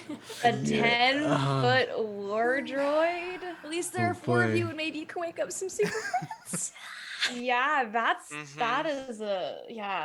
good next step. All right. Can we start confiscating comms? Can we do that? Can that be a thing? Please. I think we definitely would be taking them off of people after we knocked him out, Yeah, but that's what not. I'm doing. Yep, fair enough. All right. We're going to take a break. We're going to come back. Yep. And it's looking like tonight's episode might be a little on the long side, so I hope that's okay with everybody. Yes. But yeah, so, all right. So, we're going to go to break. We'll be back in a second. See you soon. See you shortly. Robot. And we're War back, everybody. droids. Hi. Everybody's over here just like, we went to break, like to try, like chill out and get ready to come back in, but everybody's still freaking out over here, so no. Yeah. But yes, when we left off, this whole thing was happening. The rescue of the ship, of the prisoners on the ship, had turned potentially problematic when the plan was going smoothly, but like concerningly smoothly, until the disruption of security fields and the subsequent removal of 2 security guards was followed up with a 10-foot tall war droid dropping down from the ceiling in front of Mason and his group. But that is not where we're going to be picking up. Oh. Instead, we're going to be picking up... actually, we will start kind of there as... give me a second. I had this all set up, and now all of a sudden, I'm not ready. Okay. There we go. All right. So, Mason, you watch as this war droid begins unfolding itself as it stands, just brings itself up, and you just hear online. And just this deep mechanical voice as its central focus just sort of target acquired. And then you just hear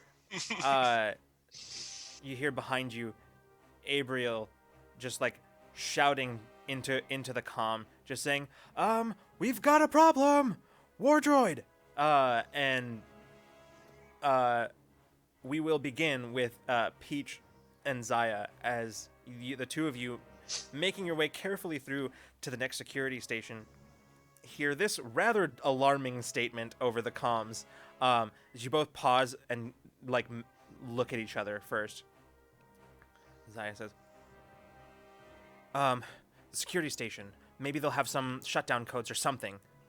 Yeah, we have to look, but if we do it quick and then worst comes to worst, we go for backup. All right, let's go. We're not too far now, just a couple corridors away.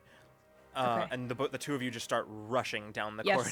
Like speeding down there. Just sprinting. Around the same time, you also hear as you're rushing down the corridors, a sudden ping come over the ship's intercom, and you just hear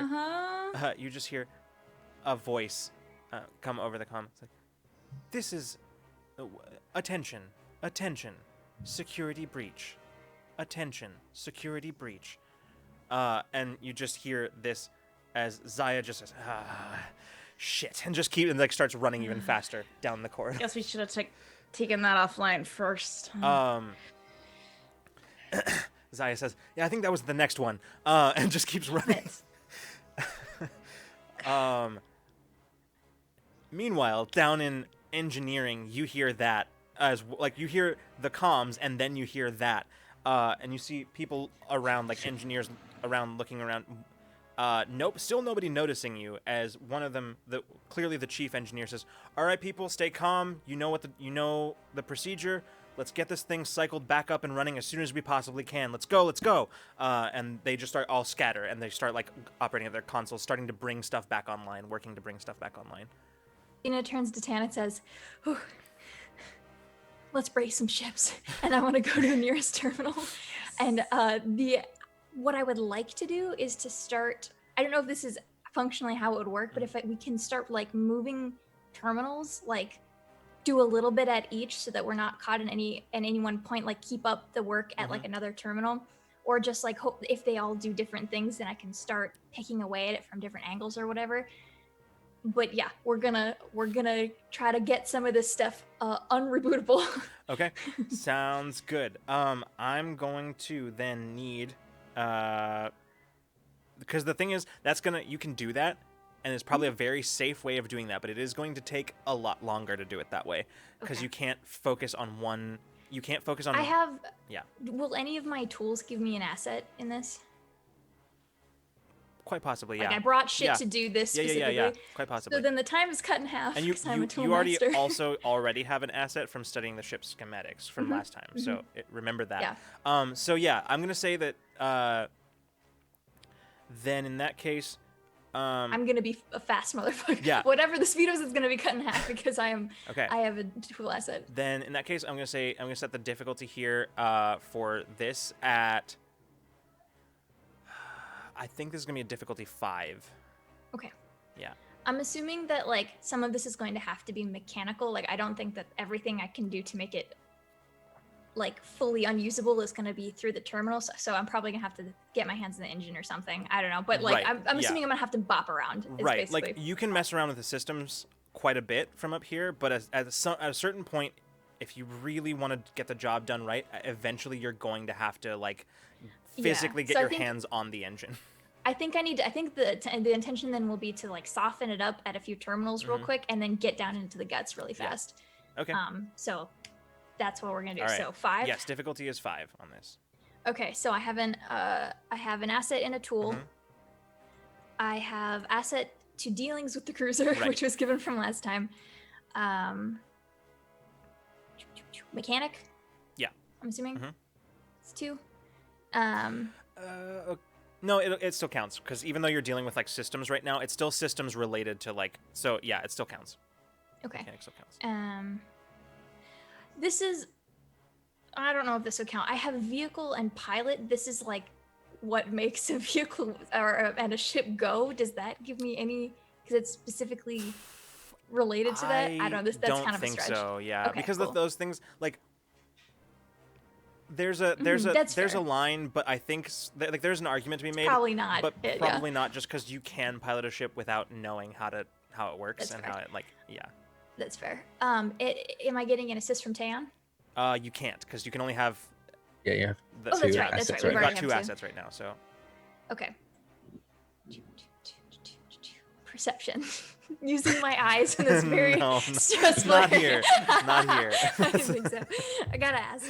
All right. Then I think I'm gonna spend for the last one because Okay. I want to do this. Okay, so that does that. This is very important. So is that That's 5. all of them? Okay, cool. All right. And it's half. It's double speed because Yeah. I am gonna offer you a GM intrusion. I have to take it. Mhm. Yeah. Okay. I accomplished my task, but something else is gonna happen. Yeah. So Bina, you set to work like with this like added fire under you now of like a dire situation, the plan kind of having derailed out from under you. You just set to mind with a like you set to task with like a single-minded. Seeming at least, if not mechanically for flavor, Tan is also working with me. Yeah. Yeah. You set to task with a single-minded determination, which is of course problematic. Because as you are doing that, your concentration starts slipping on keeping the two of you obscured. Yep. Which doesn't occur to you until as you're working, Bina, you're working quickly, you feel alarm from somewhere around you, and it sort of jars you out of your sense of focus, and you kind of look around.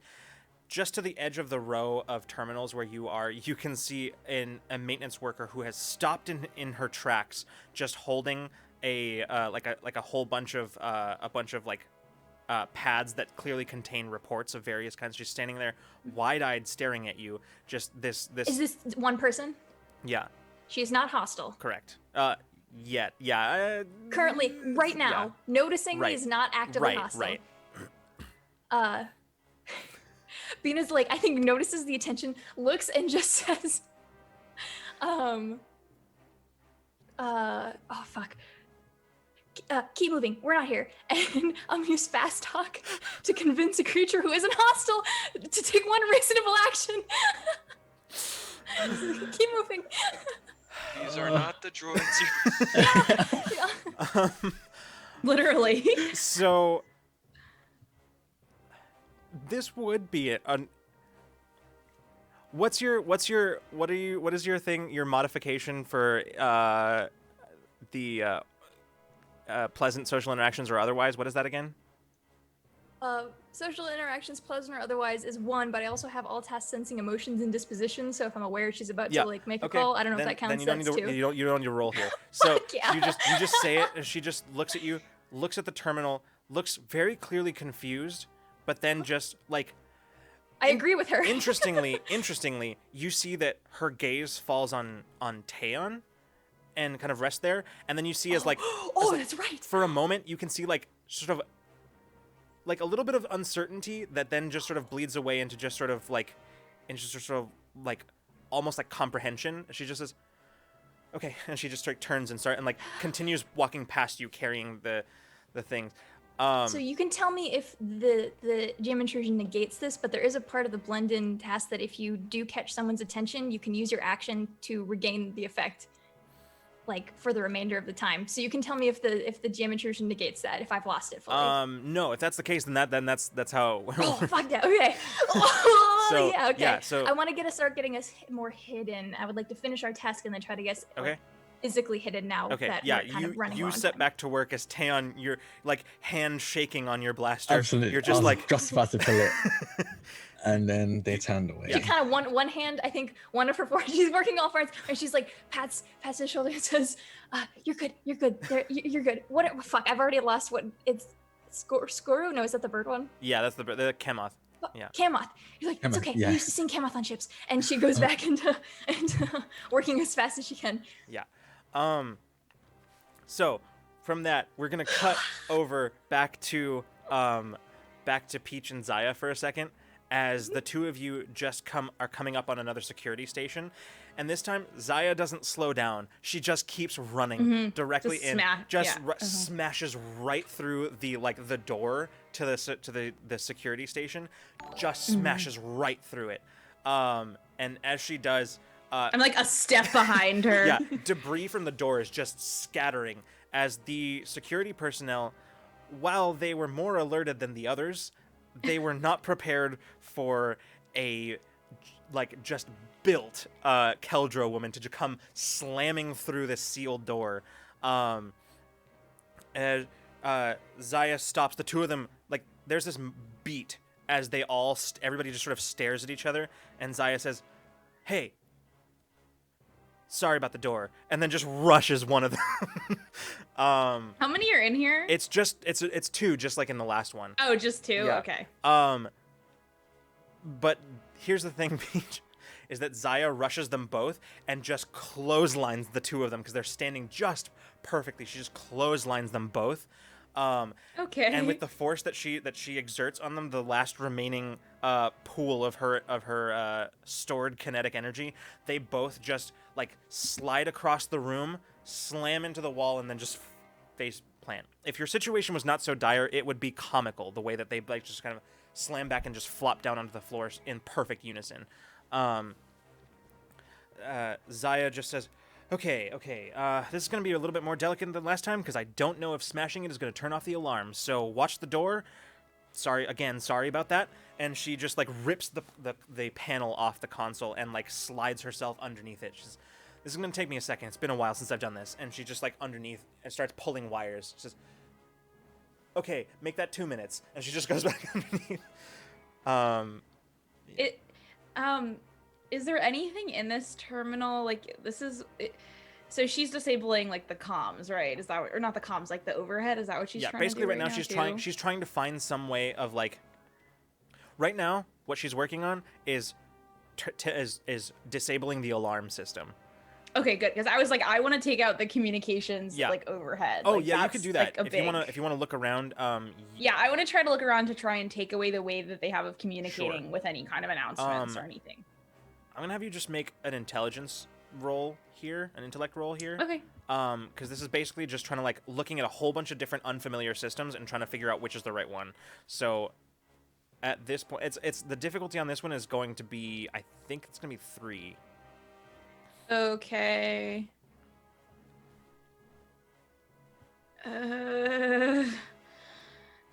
Do I get any is this just a straight intellect roll? I don't think I have anything that would help with this. Yeah. Yeah, I don't have anything that would help with this. I mean, I can spend a level of effort. Okay. Yeah. And I think I will. I think I will spend. Sure. What difficulty was it? 3? 3. Yeah.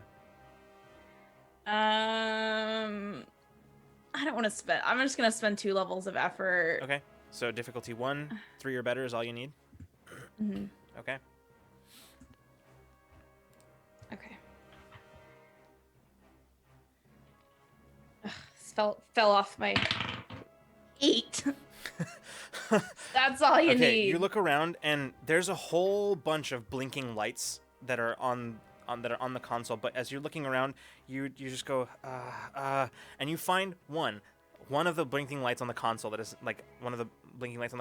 blinking in unison to the lights flashing in the hallway, the alarm lights flashing in the hallway, and you go.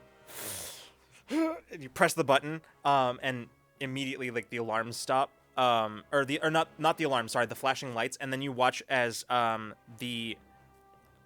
next to that you see a display that prior to that was just flashing alert, now has re-solidified into just a display, just a regular display, and on it you can see there's a list of options, and one of them is comms.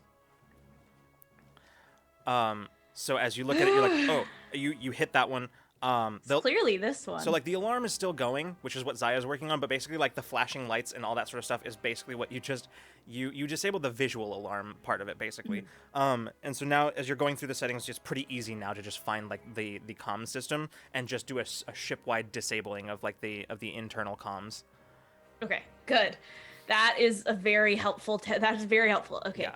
I'm gonna go and stand and take a look at while Zaya is finishing. I need you to make a speed defense roll. The difficulty on this is going to be 5. Okay. What do you usually add to speed defense rolls? Do you add anything? Is that? Oh, you have a speed defense, don't you? A You have power dex- you shift can in it or use something? You have a dex thing. Dex thing. I think I reallocated that. Oh, no. Oh no. Wait. In order to Like you know how you let us change power shifts? Yeah, that's right. Yeah. Like that's what I was like. You never use that. Okay. So I have nothing. Okay. I think All right. I have an edge in speed. Doesn't do anything. Okay, I'll just make the roll. Okay. Well, if you spend for it, your edge will make it cost less if you'd like to.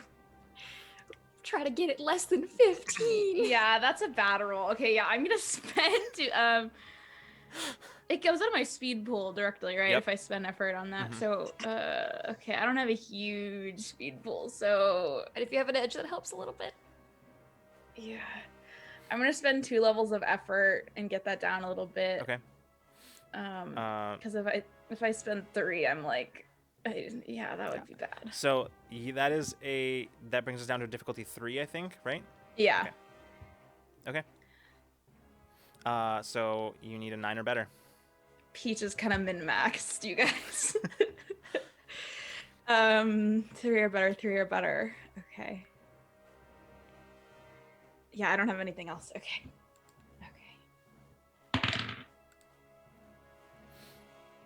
I rolled a 2. Okay.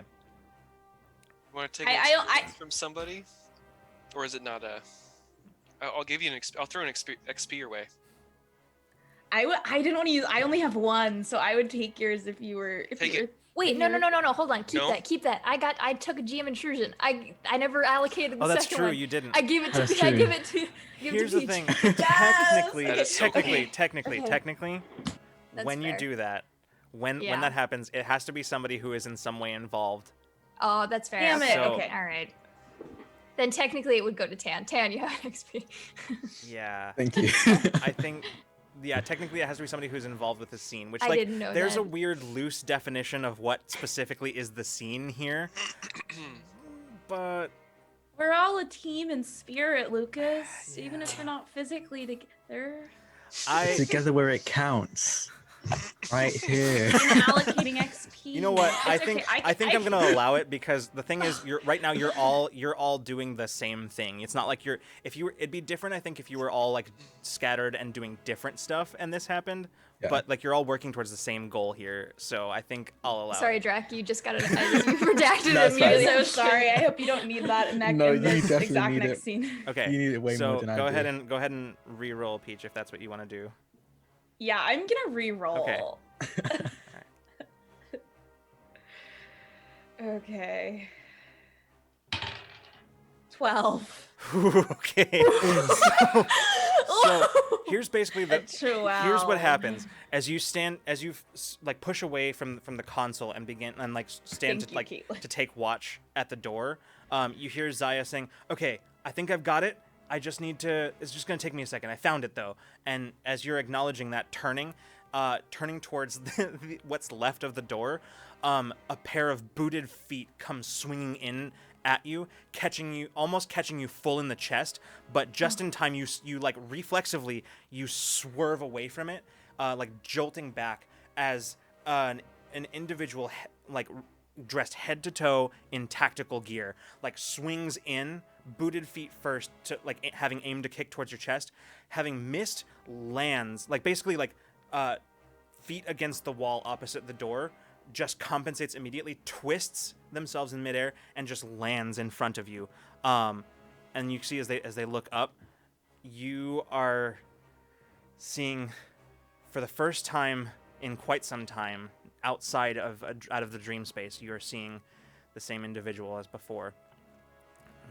Doesn't say a word, just reaches up to the back, to his back, and pulls a curved electro blade, just and just is standing there, and says, "Good to see you again." I like you better with your hat on. And now, now is when, now with all of these fun combat situations set up, now is when initiative is going to be rolled. We're going to roll initiative. Did here. I get us out of a combat mode? What? Yeah, you did I think we actually. got out of combat. did. Yeah. I'm still going to need you to roll initiative because even though Yes, you're of not course. involved in combat, you are still going to probably be taking actions and taking stuff like that. actions. So, Fuck yeah, dude! Look at us go. yeah. Wish I could So- say the same. Right now, the interesting thing is that like people are going to be rolling initiative against different difficulties. So give me a second while I break this down. Oh, for sure. So- Yeah, I need to grab my dice box. I've just been rolling on like my table and it's not good. Yeah. So, let's see, Mason. The initiative check for you is going to be difficulty 6.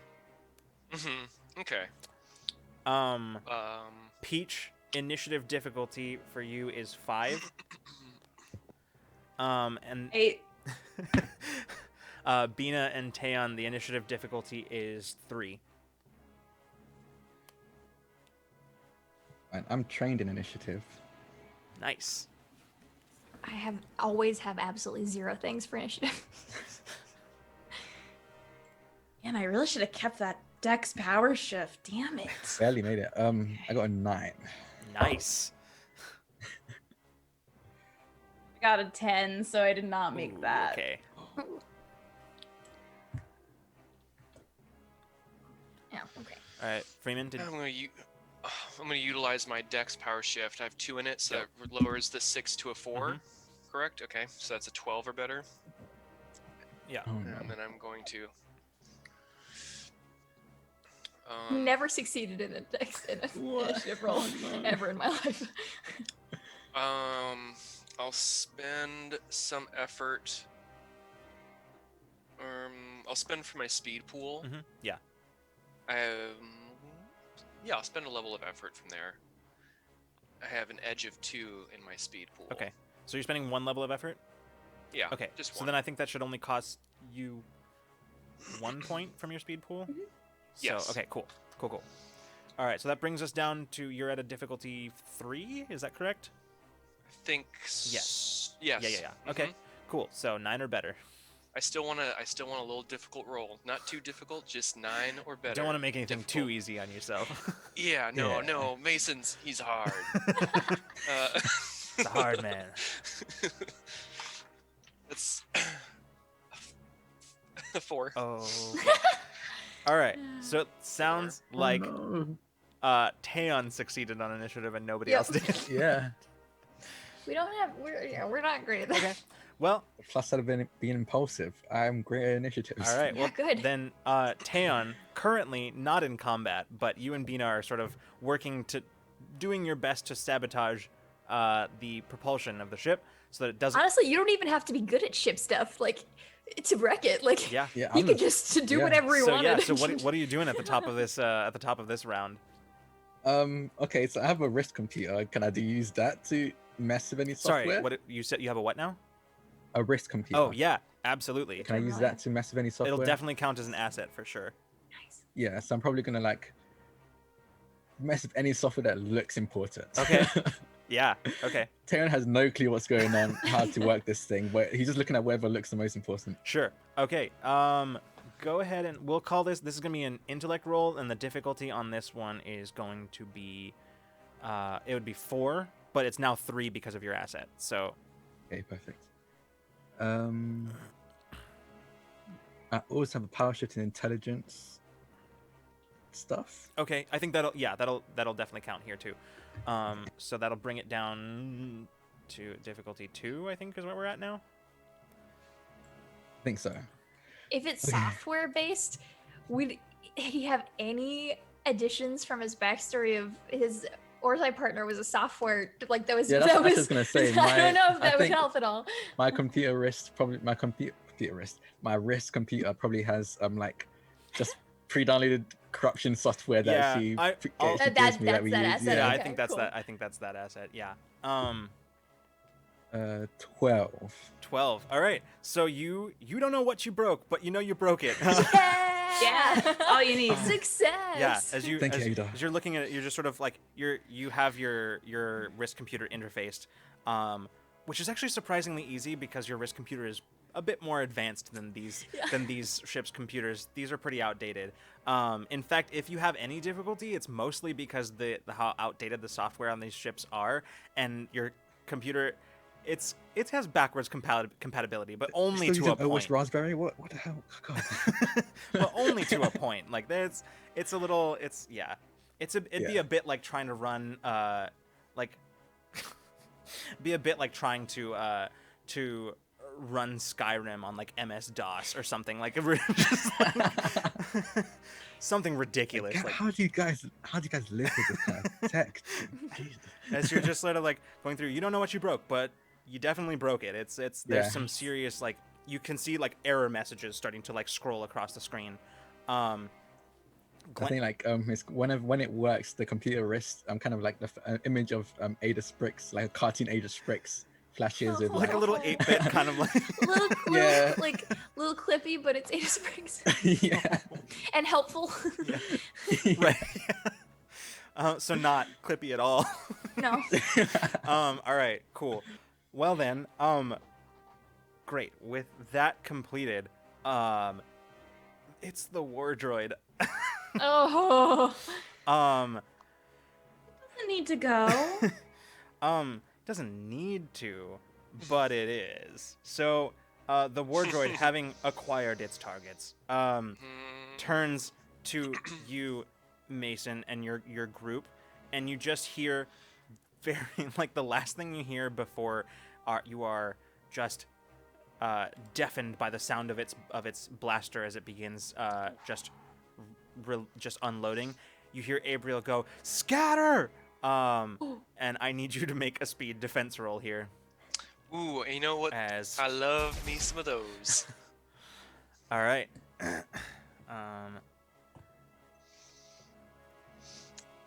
What's the? Oh, sorry. Yeah, the difficulty. Jesus, difficulty is 7. No worries. No worries. I am trained in speed defense tasks. That is true. Um, So trained, you have your power shifts in that, and dexterity. so it brings it down to a difficulty 4 so far. And then, can I use running at all or jumping? I have those 2 skills. I'm not- Scattering. I mean, that's. You know what? I'll allow it because honestly, the only way you're gonna get out of this is by just jumping for cover, so like running for cover. So like, yes, I'll allow it in this case because it is context. It is, yeah, it's due to the context. Okay. Because basically, right now, it has the entire opening covered with its Yeah. blaster, and the only way you're getting out of this is getting in cover. So yeah, I'll use that for sure. I don't know if that brings it down to. I lost count. Are you trained in Sorry. that or specialized? I think in running, I'm specialized at this point. So it's actually a difficulty 2 is where it comes down to. Oh. As I was already trained in it, Uh-huh. and then when I tiered Yeah. up, Yeah. I doubled down or tripled down rather. Good. Mason is fast as fuck.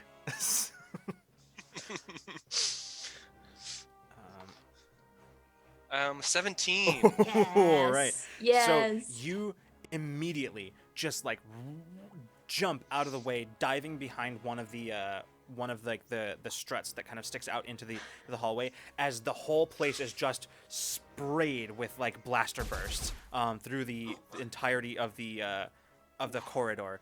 You just jump off to the side, and as you kind of leaning there, looking across, you see that looking across the way, you can see that both Abriel and Patch like also did the same on the other side, had pulled to like where you are. Olam took a couple of hits, but you also see how that Olam seems to be sort of shimmering as he was before, as he has many times before, and you can see where basically like there's one of the blaster bolts that's just held in stasis, like right in front of where he is. Sort of like That's so cool. the way I picture it is very much like the Kylo Ren holding the blaster bolt, where that sort of like chaotic sort of like warping energy as it's distorting.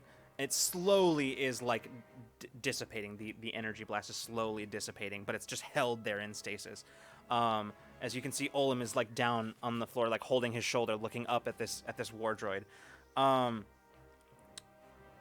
The war droid, that is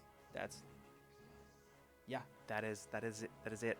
Which now makes it back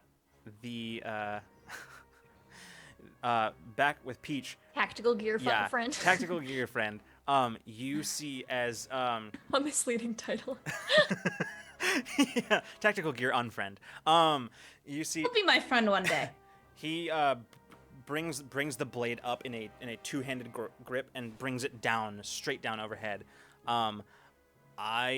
You actually have a choice here whether you want to make this a speed or a might defense, because quite honestly, like, you can meet him blow to blow and attempt to block it, or you could try to like move out of the way of it. So really, at any given point, you have a choice whether you're going to go speed or might in the defense against this. And Okay, the difficulty, by the way, the difficulty of this is going to be 5. For both speed and might, difficulty is 5. Okay. What it does is effectively gives you more than one pool to draw from for. Yeah, that's what I I figured. Okay. If I do a might defense, does having the blade that Zaya gave me, I would have had that with me. Yeah, I sort of assumed you That had it give me out an when you were like yeah. running down the. Yes, It- definitely would have. I Would that give me an asset to block because I like have a physical like weapon? I don't think block so, with? because I don't think you'd be able to block it without the weapon. So it's Yeah. mostly what would allow you to block it. Okay. Okay, so I have training with light weapons. Yep. So that would reduce it. Yes, it would. And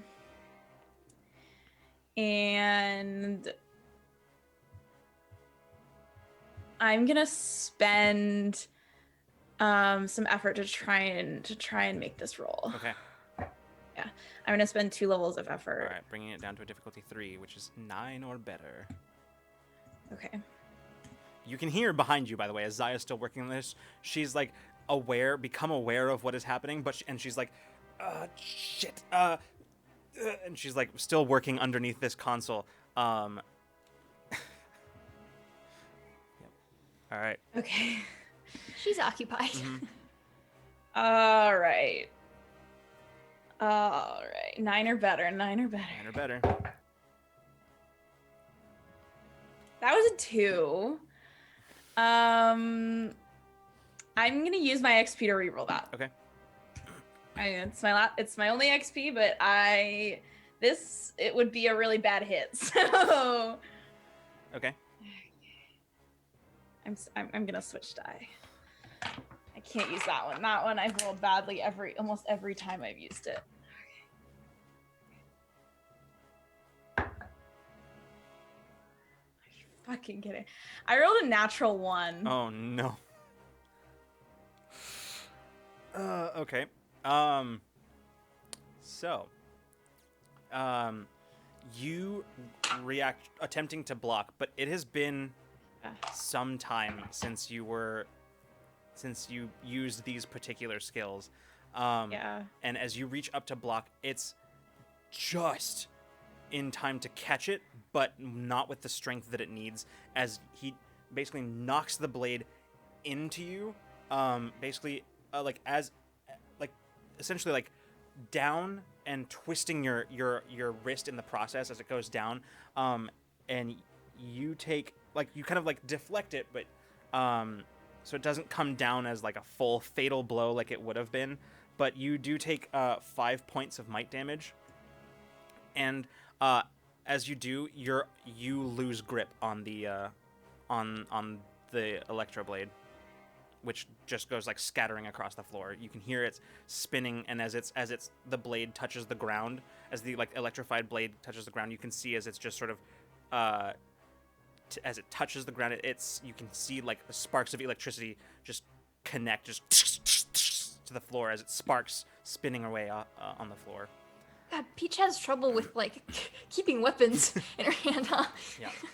Yeah, it's not her natural state. She doesn't like to be armed, so she's not good at it. Yeah. Oh, okay. By the way, I'm impaired. By the way. Mm-hmm. Yeah. My might's at 0. So. All right. In this instance, let me just see. It's okay, guys. It's fine. My other pools are Yeah. there's still. It's... You see, he basically takes another step, so he's like standing above you, as basically as you like kind of stumbled back and like supported yourself on the Zaya? chairs, and she's shit. Zaya like grabs like the pistol that is still strapped to her leg and just fires wildly in that direction, which like you can see only like a few of the bolts actually, or a few of the bolts actually like connect with the riot gear, with the tactical gear, but the rest of them you can see as he with like Mason like speed just sort of isn't there when the bolts come flying. You can see that he's certainly taken some hits, but still seems relatively able. But what I am gonna say is Zaya is just gonna. Here's basically how Zaya's going to be spending the rest of her, like... actually, she wouldn't be able to do that. She is going to, at least for this coming round, you have an asset on speed, and on defense tasks and attack tasks, I think, against this individual, because Zaya is effectively putting down suppressing fire. An asset on defense and what? And attack. Okay. Yeah, any defense or attack rolls. Yeah, she's not gonna be able to keep that up and do like attempt to disable things, but yeah. All right, which now brings us to. Is it my turn? It is now, yeah. Okay. Well, I'm kind of. Well, technically, it's everybody who failed initiative's turns, but you can all decide to go whenever you want. Oh, okay. Yeah. So, Peach, is that? Yeah, Okay, go for it. Okay, yeah. Take So it. I'm gonna kind of leaving my weapon where it is. I'm just gonna kind of turn back, looking probably just like totally wrecked right now. Like I probably like pretty wounded, a little, maybe a little crispy smelling. I'm gonna turn over to my friend and use Dream Thief, and I have an asset, so it ignores armor and just does 5 intellect damage. Oh, shit.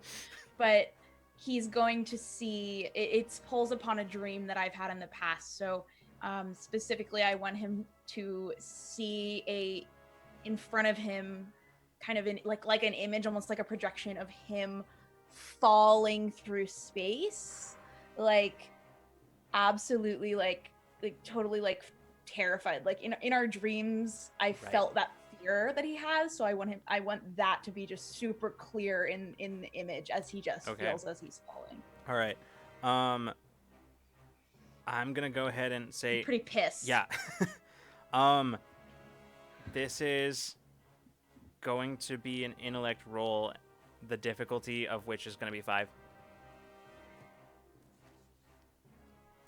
Okay. So you said that you have an asset. So I have a power shift in Dream Thief, but it just lets me do double damage. Oh, gotcha. Okay. So I mean that wouldn't help specifically, Right. God, what else would help with this? If you have an ass, or I if you have didn't know if I had such a high. I thought I just did the ability, if you but I don't have, know. well, the thing is, like, if you are if you are using an ability that negatively affects an NPC, then they get to defend. So, yeah. But here's the thing: if you have a power shift in a power, that will affect not just the damage. Like, it could affect the roll as well. Okay, so I mean, I have an asset, or I have a Or rather, well, I have an sorry, asset from sorry, Zaya. let me rephrase that. It could You get to you get to choose. choose which one it affects. Okay. That's what You can pick one of the numbers that are right. associated with it and then affect it with, yeah. Yeah. So I get an asset from Zaya because she's suppressing fire. Yeah.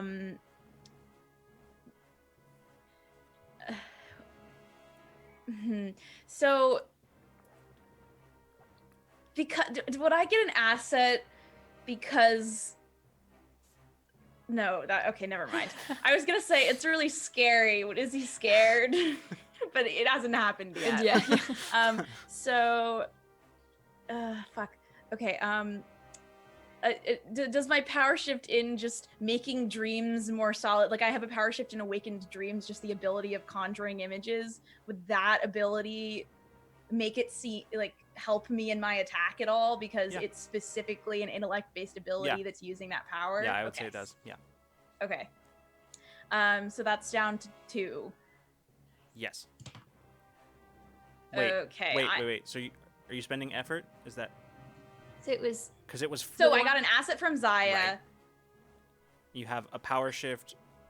don't you have 2 power shifts in Awakened Dreams? Or is it 1? I have 1 power shift in awakened Okay. dreams. Which brings Okay, so it's down to 3. down to 3. And then I'm gonna spend my intellect's still doing okay, and I have my edge, so I'm gonna spend 3 levels of effort to just do it. Okay. All right. Oh, okay. Sounds I good. was saying, are you using your power shift in the ability for damage I'm then? doing it for damage. Okay. Yeah, Okay. Okay. for damage. So it just she's real pissed. yeah. So it just happens, right? Like you don't even need to. Okay. Cool. No, that reduces it to 0. Nice. Okay. Cool. Sorry for all No, the. you're good. I was panicking. It's been a while since we've had combat. Okay. We haven't even rolled in the past several sessions. Yeah. Yeah. And it's okay. So how much damage is that? You said it ignores armor, which is It's 5 points of intellect damage. okay. Ooh. Okay. You just sort of, kind of from supporting yourself on the not quite having fallen, but just sort of lost your balance, supporting yourself on the chair, one of the security chairs. You look up as he sort of kind of goes a little bit off balance from Zaya firing wildly in this direction. As you look up, and you sort of reach out, and you conjure that image in his mind. You can see it, but he can feel it. That image of him just sort of falling endlessly through space, as he takes several involuntary steps back, just sort of sitting back. You watch as a hand goes up to the helmeted head. It just sort of, you can kind of hear that grunt, just heavily muffled by filters in the helmet. That definitely did some damage. Which then, Okay, good. given that, that then brings us to, I think, Bina, it's your turn now, yeah? Ah, let's do it. Okay. Good luck. Good luck. What do I have left to do? Do I need to make another check to get this to all stop the ship? What's up with that? Right now, you've basically done what you can as far as systems, and really the only thing left to do is now to futz with the actual mechanical side of it. Okay. Yeah, so let's do that. Okay, so pretty much what you're gonna have to do this time around is just you're probably gonna have to spend your action just getting to the engine. Yeah, because I don't have any Yeah. movement abilities. Right. So you're probably just gonna end up having to spend your action just getting there. Now, here's the question: how do you proceed? Are you prioritizing staying hidden, or are you trying to get there fast? So is Blendin over now? Where has it? No, It's been a while, probably. I don't think so. I Oh. think because this is all Okay. kind of happening like pretty much like. Oh, okay. If we still have it, then Mm-hmm. I'm just gonna beeline. Okay, in that case, what's probably going to happen is you're going to end up having to spend more turns getting there. Do you see what I'm saying? Because you have to go slower. You don't want to like run. Oh, sorry. I don't think speed affects it. I don't think like I think I could just go as long as I'm not attacking anyone or moving large objects. I think I can just move through space. Like I want the most direct path. I won't run. It doesn't. But It doesn't. It affects it in that, like you have, like it's the kind of thing that might draw attention to you, essentially. okay, that's fair. Well, I would like to.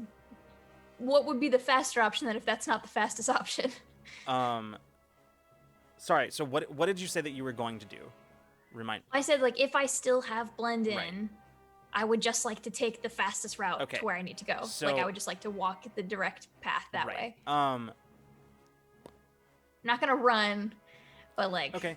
Then I'm going to. I mean, people are surely walking with intention right now. walking with while intention. things Yes. are going Running haywire. no. Like right now. So I would like to Yeah. be walking with Sure. intention. Yeah.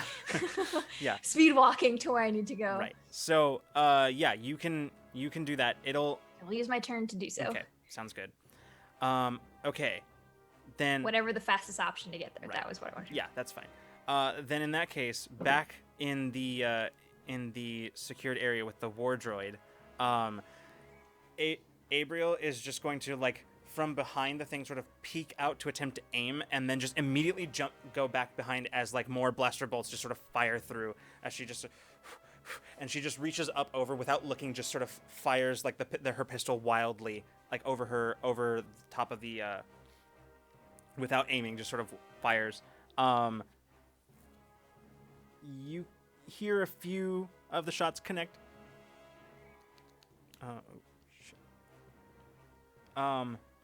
It's hard to say if they've had any sort of real impact on the war droid.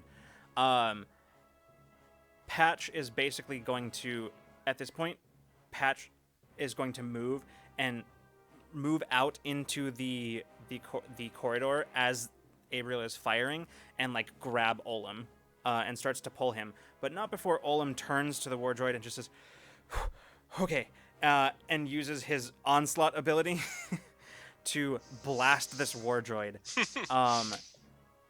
for a significant amount of damage. That is not the right thing.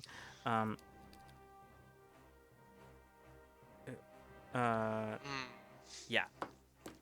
And Patch is able to drag Olam back around the into cover. Which brings us back to the top. One person is not in combat. Okay. Taeon, what you doing? You see, basically, as Bina just sort of like leaves the console and just starts taking off in the direction of the in a very purposeful stride across main engineering towards the engine. What are you doing? Good question. Have you do we know that there's a robot? Yeah, you We heard did get it. a Yeah. comms that Okay, we said, got a comm. war Okay, just droid. making sure. Yeah. Yeah. Yeah, yeah, We I remember now. announced I over remember that. comms. Yeah. Yeah. Okay, I'm just like, Bina, do you need me to stay? Should I go head over there? What do I do? Your call. I don't know. Are we a comms thing? I'm assuming. Can we? Yeah, Is this this is a where free comms, action yeah. that I can take right now? Yeah, is that an action I could take? Yeah. Can we talk while I'm running away? Like.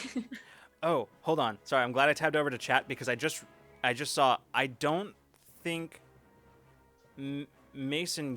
Did you have your turn? You beat initiative, right? I didn't. Oh, I you was didn't. the- Okay, I'm sorry.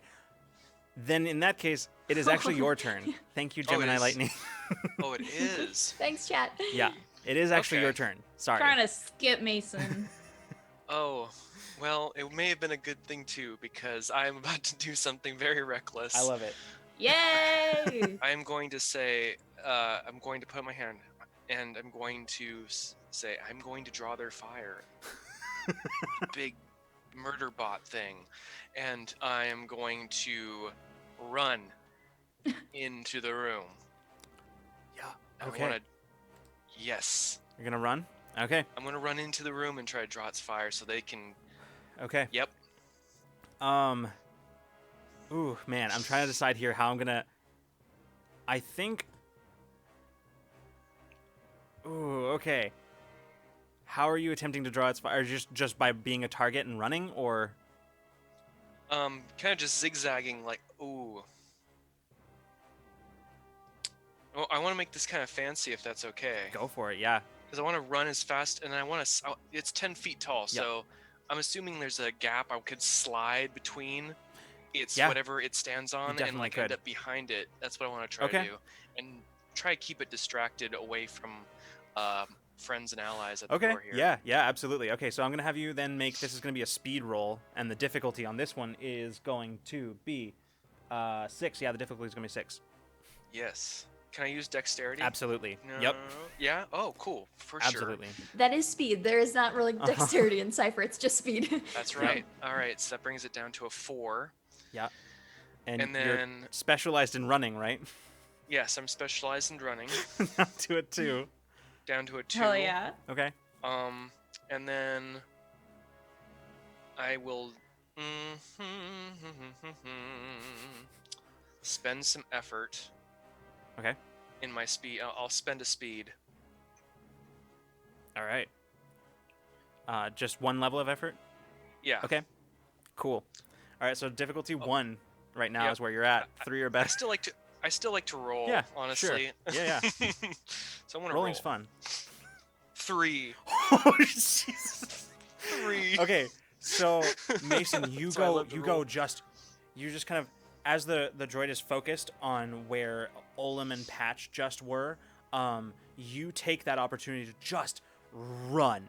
You run directly at the droid, and as you see it turning and focusing its targeting on you, you hit the ground, and luckily for you, outside of the corridor in this sort of wider area where the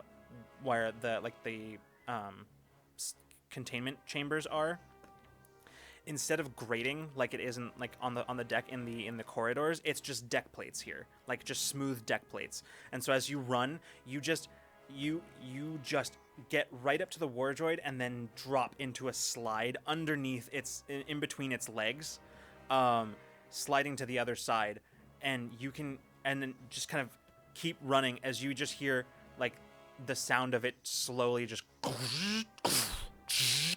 starting to turn around. It is seemingly it is tracking your progress as you are rushing. But Any shots pop on? No. Could I pop off any shots at this point? No, I didn't think so. probably I not. was just wondering. Yeah. What'd you say, Caitlin? Sorry, didn't we establish that Mason gets free movement? You're right. You're absolutely right. You get an action so you can. too, Yeah. technically. Technically, it's the action has to happen and then Mason goes. But yes, it doesn't really matter in this case. So yeah, you attack. You can attack if you want. Yeah. I'll Okay. I'll pop a shot I completely off. forgot about that because it's been so long since we had combat. It's been a while. Yeah. No, I forgot too. That's why I was 15. checking. Yeah, you were absolutely correct. And I'll not pop it. everybody gets movement and an Right. action, but Mason does. Mason does. Instead of attacking, could an action be analyzing this thing? It can be. Or is that- Yeah, you could do that. I think. I'd Hold like on. to- Actually, how does the don't- ability itself work? Analyzing? No, the Oh. the thing. Oop, the thing. Fleet of foot. Fleet of right? Okay. I think it actually requires me to make an attack. I think it does actually. too. That's what I thought. Which Is is this is fine. an explorer thing, right? Absolutely. Okay. Yeah. So, which is good because I'm like right on explorers. Unless I'm. Oh, I think. Maybe. Are you?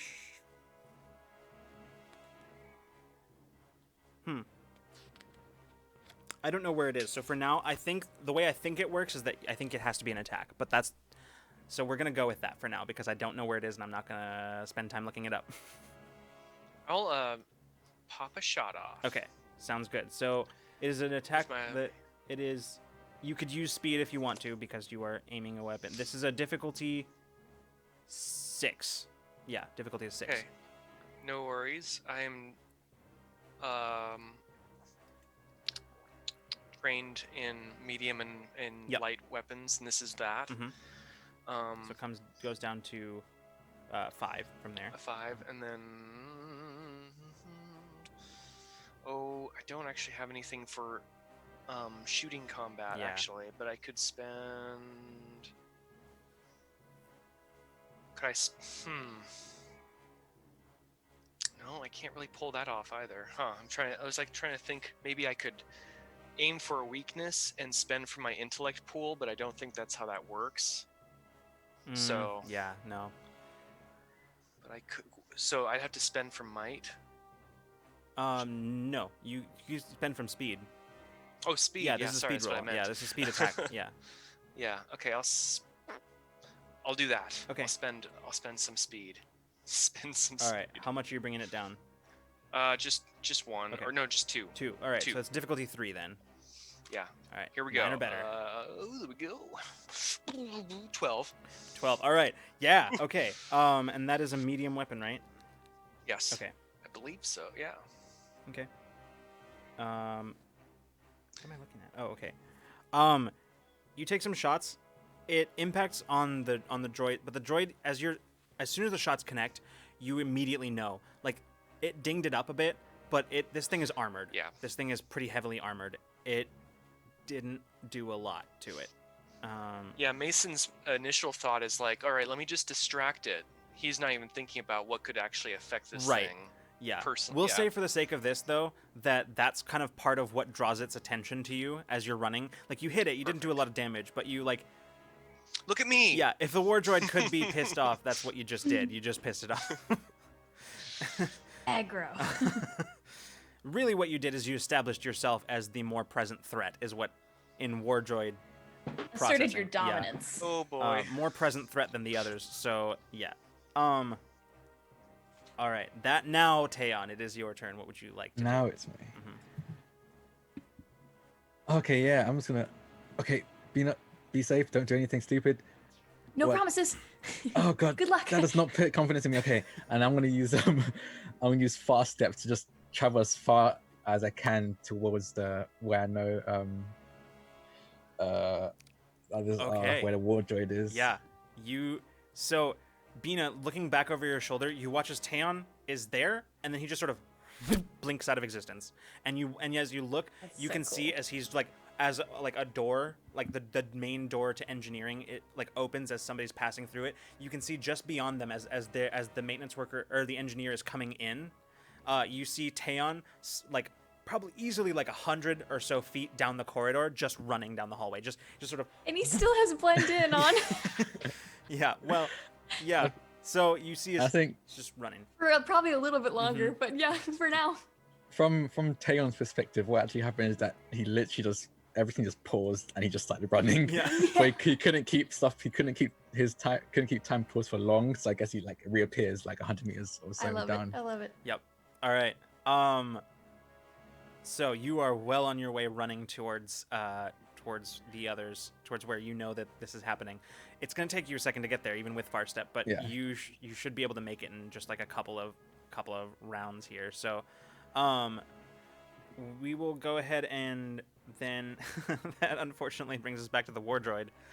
The war droid, which completes its turn, it actually, the thing about it is that it doesn't actually have to move where its feet are planted. Just at the torso, just starts like rotating at the torso to track Mason's movement, and it is going to. Yep, that's what's going to happen. It is going to. You watch as there's like a mechanical shift in one of its arm cannons as the cannon like comes out, rotates, and then sets back in, and this blue beam just fires directly at you. I need you to make a speed defense roll. The difficulty of. Oh, hold on. Let me just make sure that this is actually the way this works. The blue beam of doom. Yeah. Doom beam. Yeah. Doom beam. Yes, this is going to be a speed defense roll. The difficulty on this is going to be 6. Sorry, no, 7. It's 7. Sorry, War Droid attacks us at a level 7.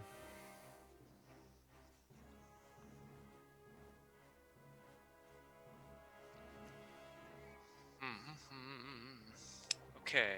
I don't like that at all. I will also note, Well- just another quick note that Mason would see, like, in the instant before this happens, you would see as, like, some of the metal plating, like where it's a little bit dented, just sort of seems like it's repairing. Oh. It's not Oh. much, but it seems like it's repairing itself. No. Okay, I'll use some dexterity, my dexterity power shift, to bring that down to a 4. Okay. Oh no, sorry, that's a 7, so a 5. Okay. Good. Good. What else can I use? What else can I use? You can spend if you have it, but I will. also be careful. Yeah, I haven't spent too much yet. I try not to spend a lot in one, but this I try to like wait until big things to spend. Can I use running or jumping in any way? It's a little difficult because when you ran out, you were kind of in the open, and now it's really Right. I could see an argument for jumping. I could see an argument for that, because like I mean, yeah. yeah, I could see an argument for that here. Yeah. Okay. So yeah, jumping. Are you trained in jumping? Yeah. Okay. So it brings it down to what is that? So it's just Well, 7. I'm at a 5 now. Right. Okay. So before it brings it down to a 4. Yeah. I don't know. Does assessing danger help me here? How does that work? Is that an ability, or is that, It's a skill. It's a skill. I don't think so, unfortunately. Actually, that's not true. No, it will absolutely help you here. It will, because you don't know what this thing is that it's doing to you. So what it's shooting you with. So it's absolutely going to help you here. Okay. So that's down to a 3. Okay. Down to a 3. Okay. 9 or better. Did you spend, or are you gonna spend? I might. Okay. I might. Maybe 1, just in case. I'm Yeah, I'll so afraid. Just I'm- in case. Yep. War Droid is scary. It really is. Yeah. It is. It's not a friendly sounding name. And how about being trained in speed defense tasks? Does that help Oh, me absolutely. at all? Yes, that is what you're doing here. Yeah. Okay. Yeah. So Does that bring it down more? yeah, that brings it down to a 2. Yep. All right, so that's Are you all I- trained Or not or 2, sorry. specialized in that? Yeah. I'm 2. trained. Okay. Trained. So it's Okay. fair. Yeah. So down Yeah, to a 2. that's a nice thing I got. Okay. Okay. Yeah, it's out of harm's way for my character. That's good. I will go with that. Okay. So yeah, you use 6 or better. Oh, I'm gonna. I might spend. Okay. I might spend because I am very nervous. Mm-hmm. I'll spend some for my speed, which is still okay. I have 2 edge. Okay. So you just bring it down 1? Yeah. Okay, so difficulty is 1, 3 or better. All right, blue beam. 3. All right, so you like jump, like you dive roll out of the way. At the last second, you see exactly what's coming for you as the stun beam, which would have rendered you inert for like a whole round, like strikes where you would Wow. have just been as you take a dive roll out of the way. The beam just strikes Hell the deck yeah. plating. That's sick. So since I'm already kind of on the ground, right? I do one of those back. I don't know what they're called. Like a kip up. Thank you. Yeah. That's exactly what I try to. That's Okay. what I do. Cool. Yeah. Yeah. You dive roll, end up like sprawled on your back, and you just kip up, like you do a kip up and like look around, which basically has brought you within just like a few feet of one of the one of the pods, and as you're looking at it, inside you can see the face of a young woman, probably in her mid-20s or so. She looks, she has like Keldro features, but you can see that she also has quite a few, like more like human kind of skin tone. Kind of, so not so much like the like deep kind of purplish brown color, but more like a lighter kind of lighter color. And you can see that the striations that are generally present in Keldro are very, very light on her. This is a Terran woman, just sort of eyes closed, fully asleep inside one of these pods. And no idea how much danger she's in. Yeah. Yikes. Okay, which then brings us to our armored friend. Yeah. So something I want to say really quick. I run and checked rules with effort spend because I realized I had been marking down too many. Like I thought it costs more than it actually costs. So I actually had 1 might point left. Okay. I had good. I was Okay. at 1. Yeah. I subtracted 3 both times instead of cutting it. Yeah. Okay, cool. So you are not So impaired I'm yet. not- Which is good because we forgot when doing that last roll. Yep, we definitely did. So Lot going so on. yeah. Lot going on. yeah. Sorry, go ahead So- now. I just wanted to say I'm not impaired, but still bleeding. Yeah. You see, as he like Not yet. sort of kind of braces himself against the wall behind him, and sort of semi recovers and staggers towards you. Says, You can yield. "That was a cheap shot. Not bad." And then he is going to reach out. You see as like the air just distorts around him. And I need you to make an intellect defense roll.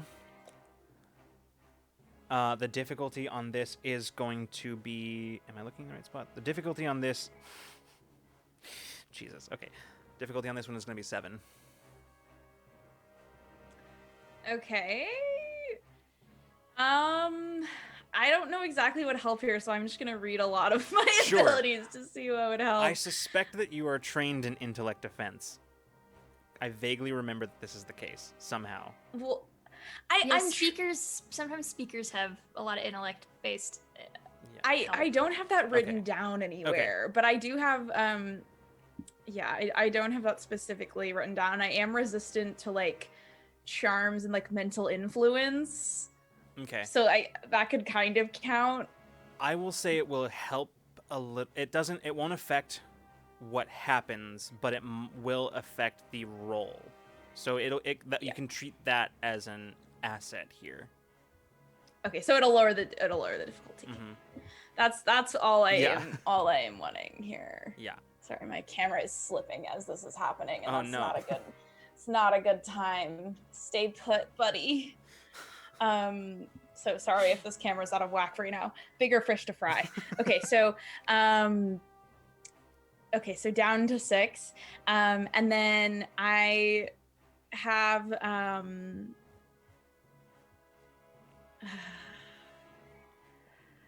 don't know if I'm not trained in intellect defense specifically. I'm just an intellect based character. So I mean, unless my Awakened Dreams ability helps me with this in any way, No, I don't or think so. my Impart Ideal, my Dream Thief, my mind reading, nothing helps. Nah, with most of those this, are actions anyway, so. I know. I'm just okay. So I'm gonna. This is an intellect attack. I have to spend effort, or this is an impossible roll. Like, okay, I'm gonna spend. I'm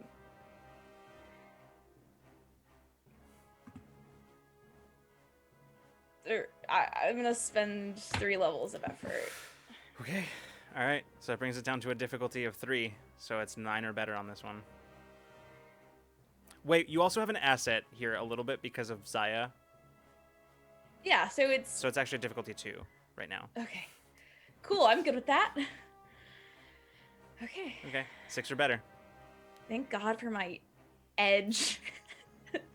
Okay. Yeah. Okay, guys. Okay. Caitlin, you want to bless this dice for me from Minneapolis? Okay, thanks. Muted, love. I accept. I kissed your dice and I bless you. Did it work? Bad. No, it It's doesn't bad. look like it worked. I rolled a 4. Take my XP. Oh, All right. Raven. I didn't get to last time. Oh my God! Thank you for your assistance. We're gonna move to this. Yes, dig deep. You find right. a D20 from the. Okay, this is one of the first set of die I bought at Gen Con. One of the first. One of the first. Alright. What do I need? A 6 or better? 6 or better. Yep. Okay. 19. There we go. Now we're that talking. is a minor effect, Okay. which you can determine if you like. As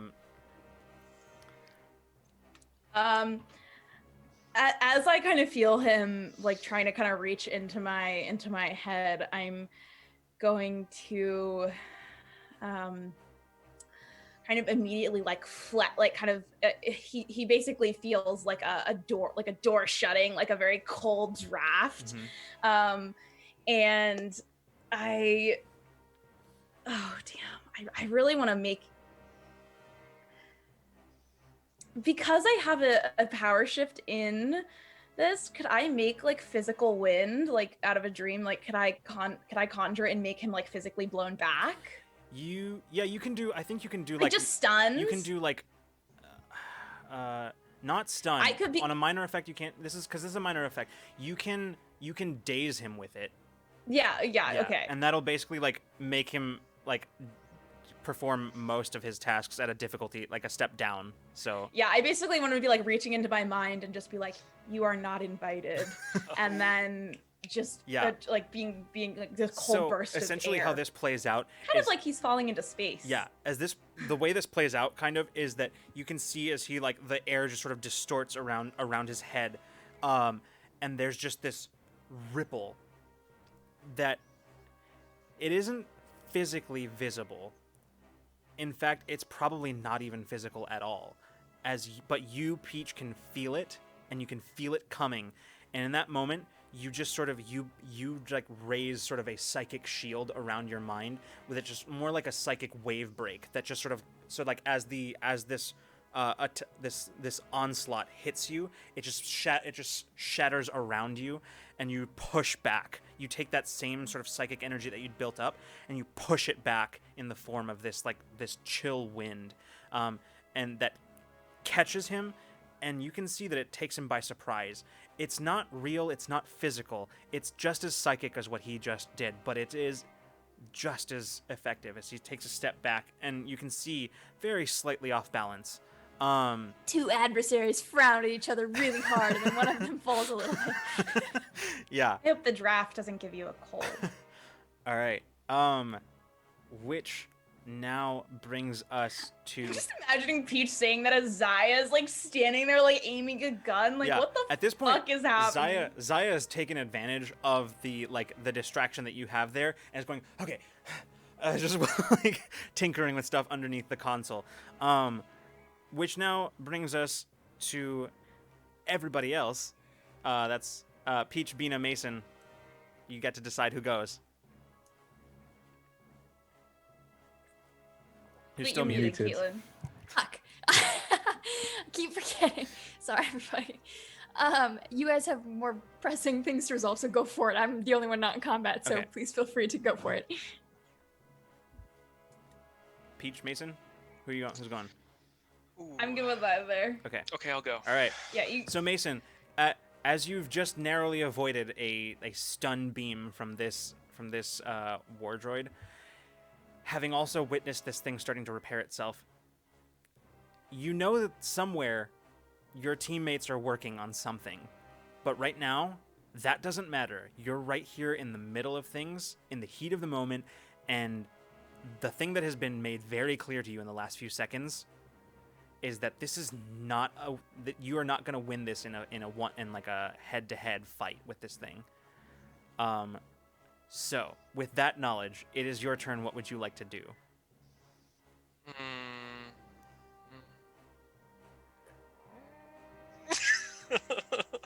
Oh, goodness me.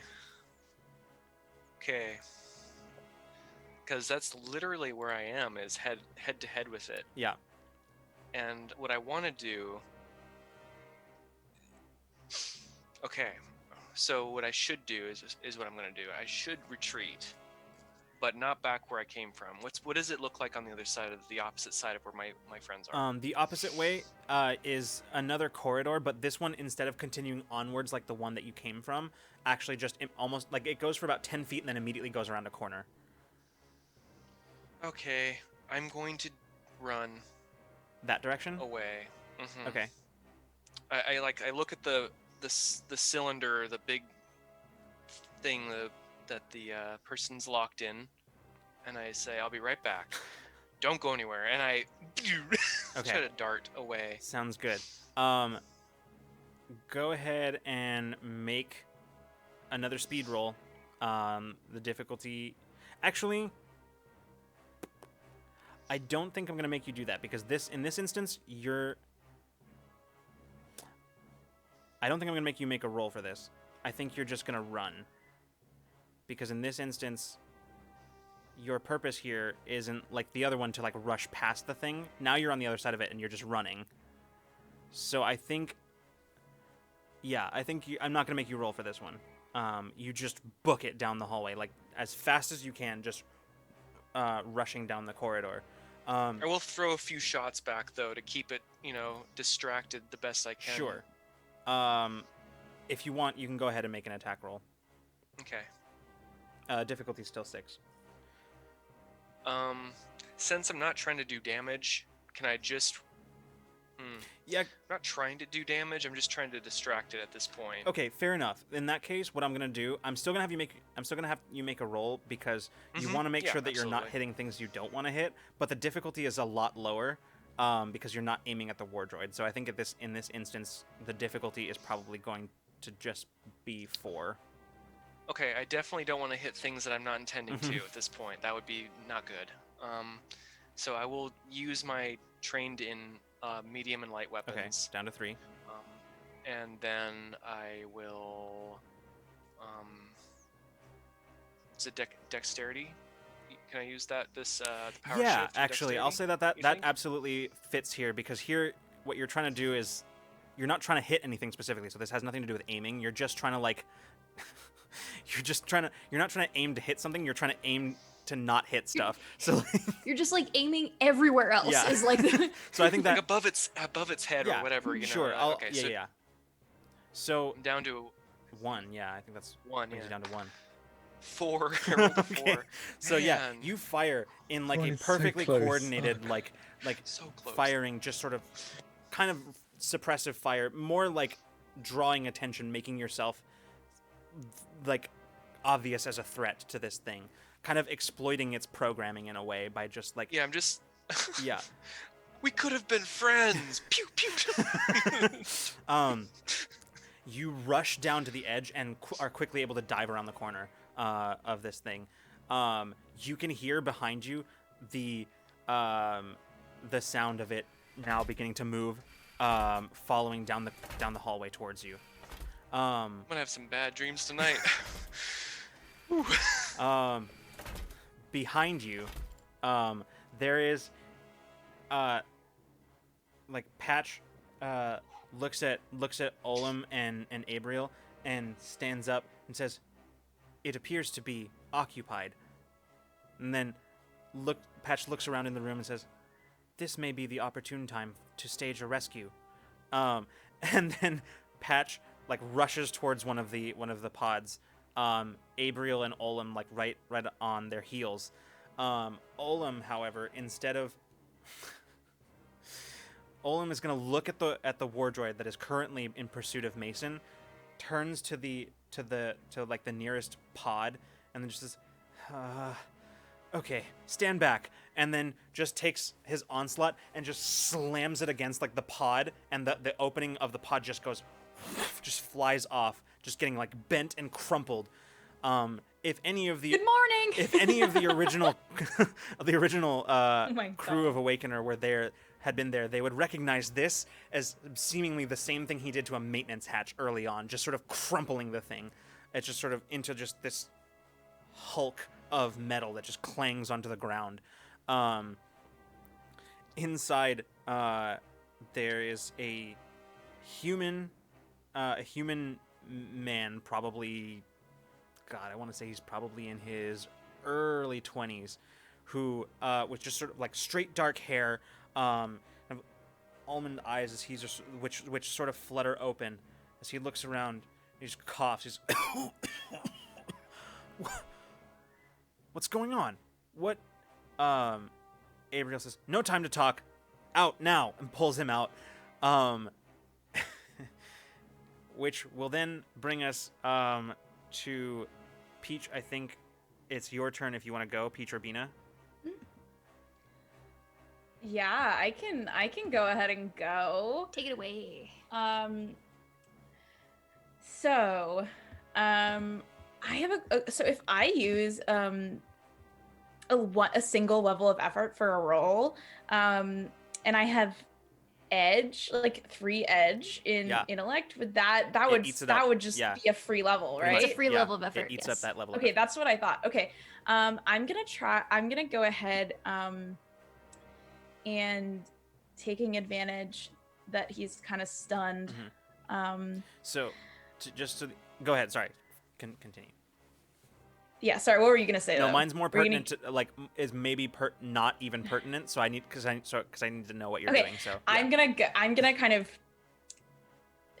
I'm just going to once again get into that little noggin of his, and I'm going to once again use Dream Thief, but I'm basically going to really okay, when I reached into his head and I saw the image of my own face, I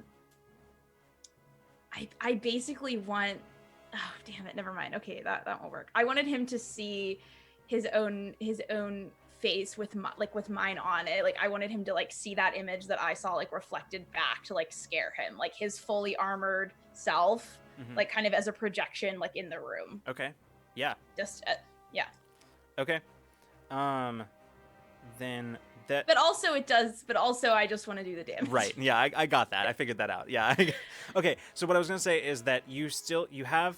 So this would normally be a difficulty 7, but you have an asset from his being dazed before, and because he defends a little lower because of that. So it's not technically an asset. I think he just defends lower.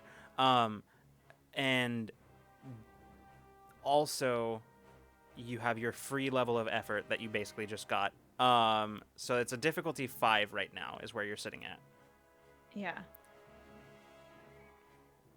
What I was going to say before is you don't have the one from Zaya because she's not firing anymore. Yeah. So Yeah. So it's down to 5. Is that without the level of effort or with No, that's it? with the level of effort. Okay. And then I'm gonna use the power shift for the roll and not for the damage. Yeah. So that would bring it down another level. Okay, so difficulty 4 right now. Ooh. Ooh, hello. Thanks for the raid. Goblin Cavity, thank you for the raid. Goblin Cave TV. Cave TV, that's what it says. Thank it's you. all like right there, yeah. Okay. Goblin Cave TV, thank you so much. All right. We're in the middle of intense combat. I know. And then Awakened Dreams, the power shift in Awakened Dreams. Does that help me at all? Yeah, like I think so. Okay, cool. I thought we established that it helped earlier because Yeah, it's it did. specifically a task related to that. Yep. Okay, cool. Okay, so that's 3. That's a level 3 difficulty. Yes. Okay. Man, I need to write a cheat sheet of all this. I know, after this right? game. Okay, sorry. Sorry for the lagging here. Okay, so I'm just gonna go ahead and a 9 or better. Yeah, 9 or better. Okay. 9 or better. I don't have any effort to spend on this, y'all. 12. Whew, okay, yeah. So how much damage does that do? It does 2, but it ignores armor, Okay. so it's 2 intellect damage. Cool. You watch as. Oh, go ahead. oh. Yeah. And like kind of next to me, almost like a double, like it just kind of appearing like a body double, is just him like fully armored, but his mask is off, and it's just my face. Okay. So Like I have a little friend. yeah, he takes a step back, sort of seeing this, kind of once again, hand going up to the helmet, just sort of reaching. So he's just sort of watching you and this projection that you've just pushed up. He's just kind of he's like, you can see that he's definitely visibly like reeling at the moment, like just sort of off balance and just sort of stepping back, taking like involuntary half steps back.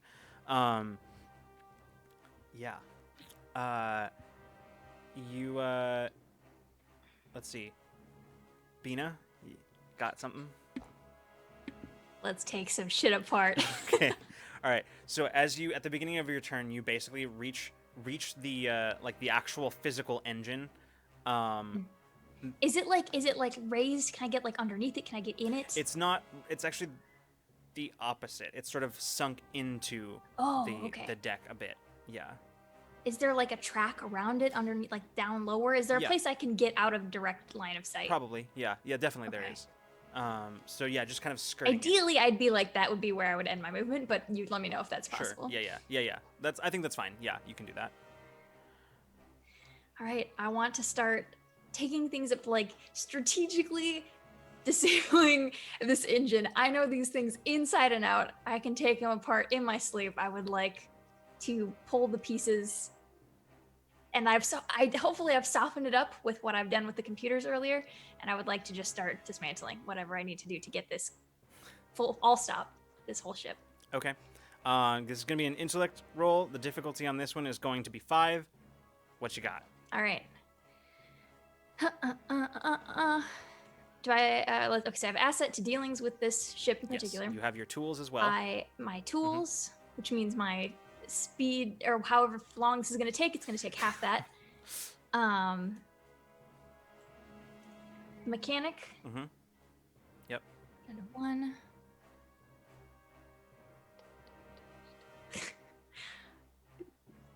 Tasks involving sight. You let me know. I always have to ask. I don't know in this case. That's the thing. You know what? I'm gonna give it to you, because on this one, like, this isn't like, even though you've studied the schematics, this is an engine you're unfamiliar with. Like, And it's big. yeah, not unfamiliar in terms of like you've never seen this before, but like you've just never worked on this one before. So Right, so I just did a -7 to a 5 task. so yeah, you definitely do this. Do you want to roll anyway, just Do in it case? so Or good. No. Okay. Don't. Cool. All right. Well then, you just quickly set to work, starting to like pull pieces off and just sort of like disconnecting things. Just like, oh, don't need that. Flip this switch. Just kind of like going around like, don't need that. And before long, see, the thing is, Ideally, I'd love to take a piece with me, like as like a souvenir, something little. yeah, you reach into the engine and you like, oh, this is loose, and you just like unscrew it and just and you pull it out and you just pocket it. And yeah, as you do that, the engine would normally be at this point fully powering down in a very obvious way that would draw attention from everyone in engineering. Except here's the thing. They're currently in the middle of a reboot cycle, so they Yes, have they no are. idea. They have no idea that this is happening. So you finish and just sort of glance around, and nobody is the wiser.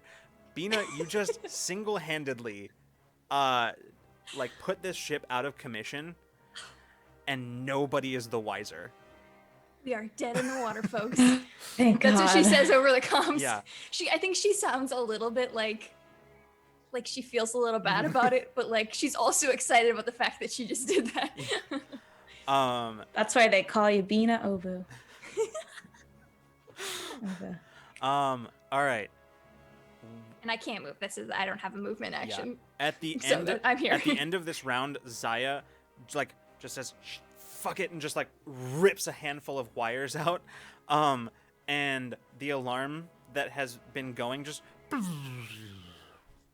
goes down, and she stands up, looking around, sees having the adversary reeling, and just sort of like glances around, and like looks between the console, and says, "It always comes down to this," and just fires into the console, just fires into the security console. Sick. Um, That's awesome. just a whole bunch of Classic. shots.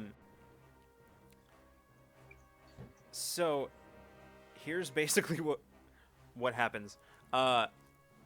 In our last little bit here, because I do want to wrap us up. The alarm fades. The alarm sound fades. Just sort of goes very quiet.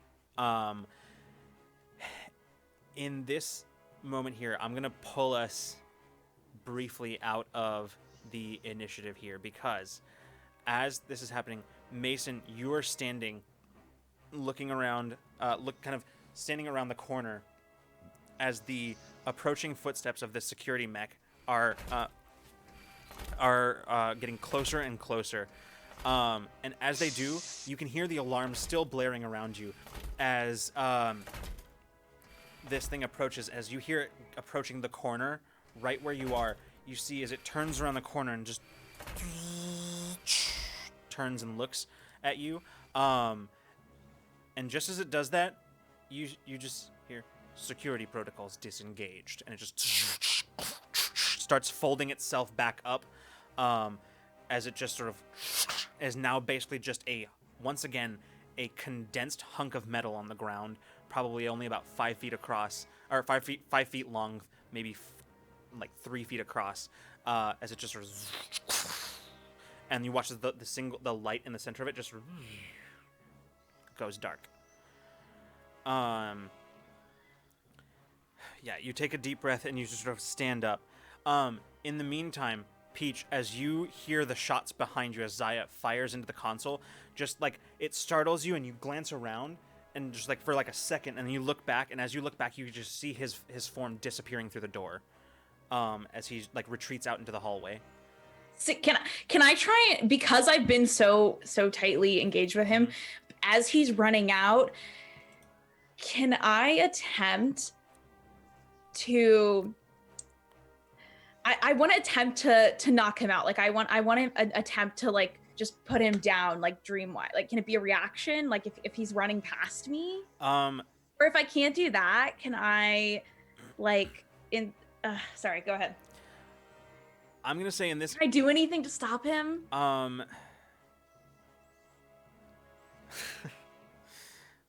The only thing that I can see to do here is I don't. Yeah, no, there's not. Can't enthrall him. Is that an action? It is an action to do that.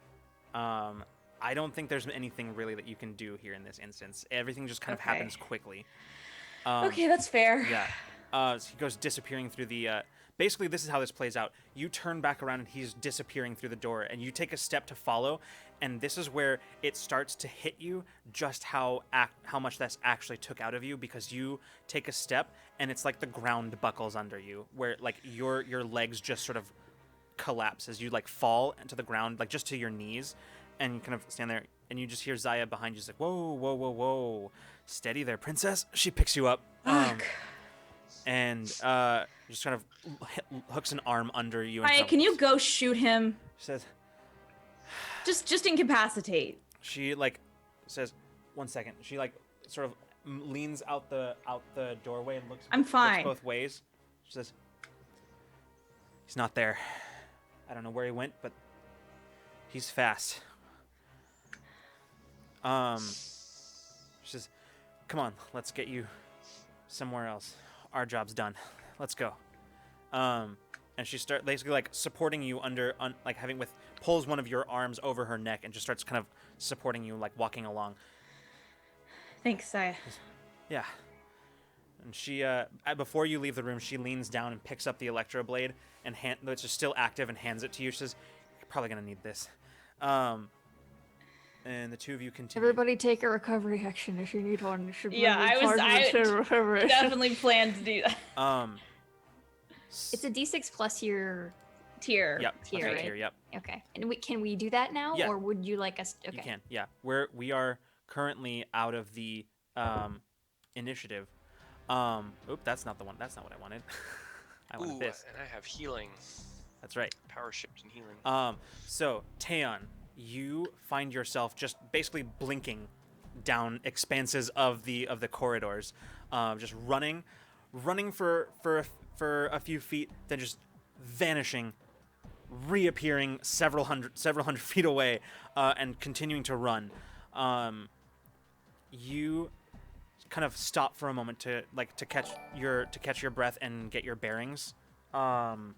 As looking around, you find yourself just sort of in this hallway, and just ahead you can sort of see what appears to be like a bend in the corridor that you're going, and looking down there's an object that's just like right in the middle of it. As you look closer, the more you look at it, the more you realize that this appears to be a deactivated war droid.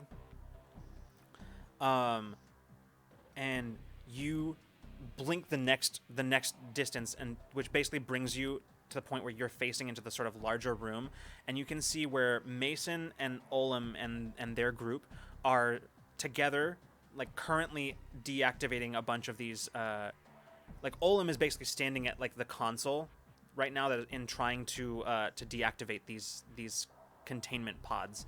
Abriel is currently standing over one of the rescued individuals, who is just sort of standing there looking extremely dazed and very confused, and is just sort of looking around and at everything, just going, "But I don't understand. Who are you? Where am I? What is going on?" And yeah, all of this happening. You come around the corner and you see that Mason, hearing footsteps behind you, you spin around, but you just see Taeon running towards you. But okay, guys, looks like you dealt with the war droid. Well, no, it almost dealt with me, but I think something happened elsewhere that deactivated it, which is good. It was repairing itself in mid-combat. I don't know. Didn't know they could do that now. Okay, need any help? I was rushed towards the come over pods. here. Let's see if we can open up more of these hatches. All right. As you are you're getting there, Bina, you in maintenance are you leaving? I need to. I think I need to re-up blend. I'm going to re-up blend in. Yeah. Which is just a spend. No problem. I'm not gonna make you roll for that, because now you're just doing it. It's just me. Yeah. It's just you. Mhm. Okay. So I'm going to spend for that, and I'm going to kind of do a brief double check my work, kind of on my way out, and just kind of like listen. Like I want to see what's going on with these people. Like what are they saying about what's happening? Have they noticed that they're? It all sounds like tech talk, maintenance floor talk, basically is what this sounds like. Okay. So it's just engineering standard floor talk. Yeah, it's just they're going through, like, a lot of it is just like procedural speak, which is core manipulators, optimal. All right, and there's basically like that kind of like call and response kind of thing. And it like sounds like what I'm hearing checks out for what I was trying to do. Basically, like basically what they're still in the middle of the boot cycle right now. So like yes, it's they haven't had nothing is on right now, so they can't do any like diagnostics. They're just bringing it all back up. They won't notice until until everything is fully booted up. By that point, it doesn't matter because they can't go anywhere. So cool. So then I think I'm gonna get out of here. Okay, yeah, you find yourself just casually strolling out the main door. No, I think Vina would still go through the main. Fair enough. Through the main space, and just out through the one they came in through, and then she'll probably get into corridors as she moves further. But yeah, she's gonna just move out of here. At this point, all of you, Peach and Zaya, sort of making your way back towards your entry point, making your way back in that direction. Zaya supporting you. Taeon, Mason, Olam, Abriel, and Patch in the containment area, starting to work on freeing some of these captives. Bina, making your way back to where other people are from from main engineering. You all hear the crackling of your comms, and you hear Jade's voice, breathing heavy and like definitely panting, and a panicked edge to his voice. In the background, you can hear the sound of energy weapons being fired in the background. As Jade says, got a bit of a problem here. I think they found us. I'm running that way then. Yeah. Jade says, sending coordinates. Come. Comms cut out. No. And that's where we're gonna pick up next time. No. With Jade, you can threaten I our knew it. lives, but Damn it. not his. Man. Ah, I'm so sorry, Drek, that I got us out of combat. You just had to watch No, you're me good. break shit. I've had Oh this my kind of being a habit at this point. Is getting us out of combat because she just wants things to go smoothly. Oh man, I had some truly garbage rolls tonight. Oh god, That all of your rolls are robot- so anxiety-inducing. Robot was serious. It's serious. Yeah. Those I were want- scary. yeah, that I war want it. droid. That war I want droid it. would have given all of you together a serious problem. Like that's Yeah, no, deactivating it was absolutely the thing. yeah. All right. Yeah. We are gonna go because we are well over. We are almost an extra hour over Yes. tonight, so we're gonna Yeah. go. Oh my gosh. Things to note. First of all, those of you who came with the raid, thank you and welcome. We are Rule of Lore. This show that you have been watching is Infinite Horizon, our sci-fi and supers actual play show set in the Cypher system with a homebrew setting, written by myself and Caitlin and John, who is our resident bard in the chat. So yeah, we are on. Gosh, this is the 23rd episode of Infinite Horizon. Jeez. Holy crap! Ah, By now, if you haven't seen or if somehow haven't made your way over there, you should know that we have a YouTube channel where you can watch all the previous episodes of Infinite Horizon. You can also do so on podcast. I think we're one episode behind, but it's coming very soon. So on the podcast. But so those things are all available to watch and catch up on. If you have not already, you should consider joining our Discord, especially now. It's the best time to do it because not only did we just get the Bina Oba character journal last week, but this week we are making use of our Data Codex channel where we will be dropping all kinds of lore about the homebrew setting there for you to peruse and enjoy. The first one is already there as of today. So, yeah, I think for now, that's where we're going to leave it because we got to go. We're super. It's bedtime. It's bedtime for many Yeah. people, and it is, time to go. So, just a real quick note about programming this week. We will not be having a video game stream on Saturday, but we are going to be having Ramblemancy as usual on Friday, 7 p.m. Pacific. We're going to have Olivia as our guest, talking about. We're going to be talking about fandoms and appreciating content. It's going to Ooh, be. I'm excited. it's gonna be a I lot don't of think I knew fun. the topic, so. I texted I'd that to you. forgotten it. I know I told you what the topic was. Oh, well, then I guess I forgot. Fair enough. But yes, we will be back with Infinite Horizon next week, same time, 6 p.m. Pacific. We hope to see you there, but if not, we will see you the next time you decide to come roll with us. Thank you so much, everybody. We will see you next time.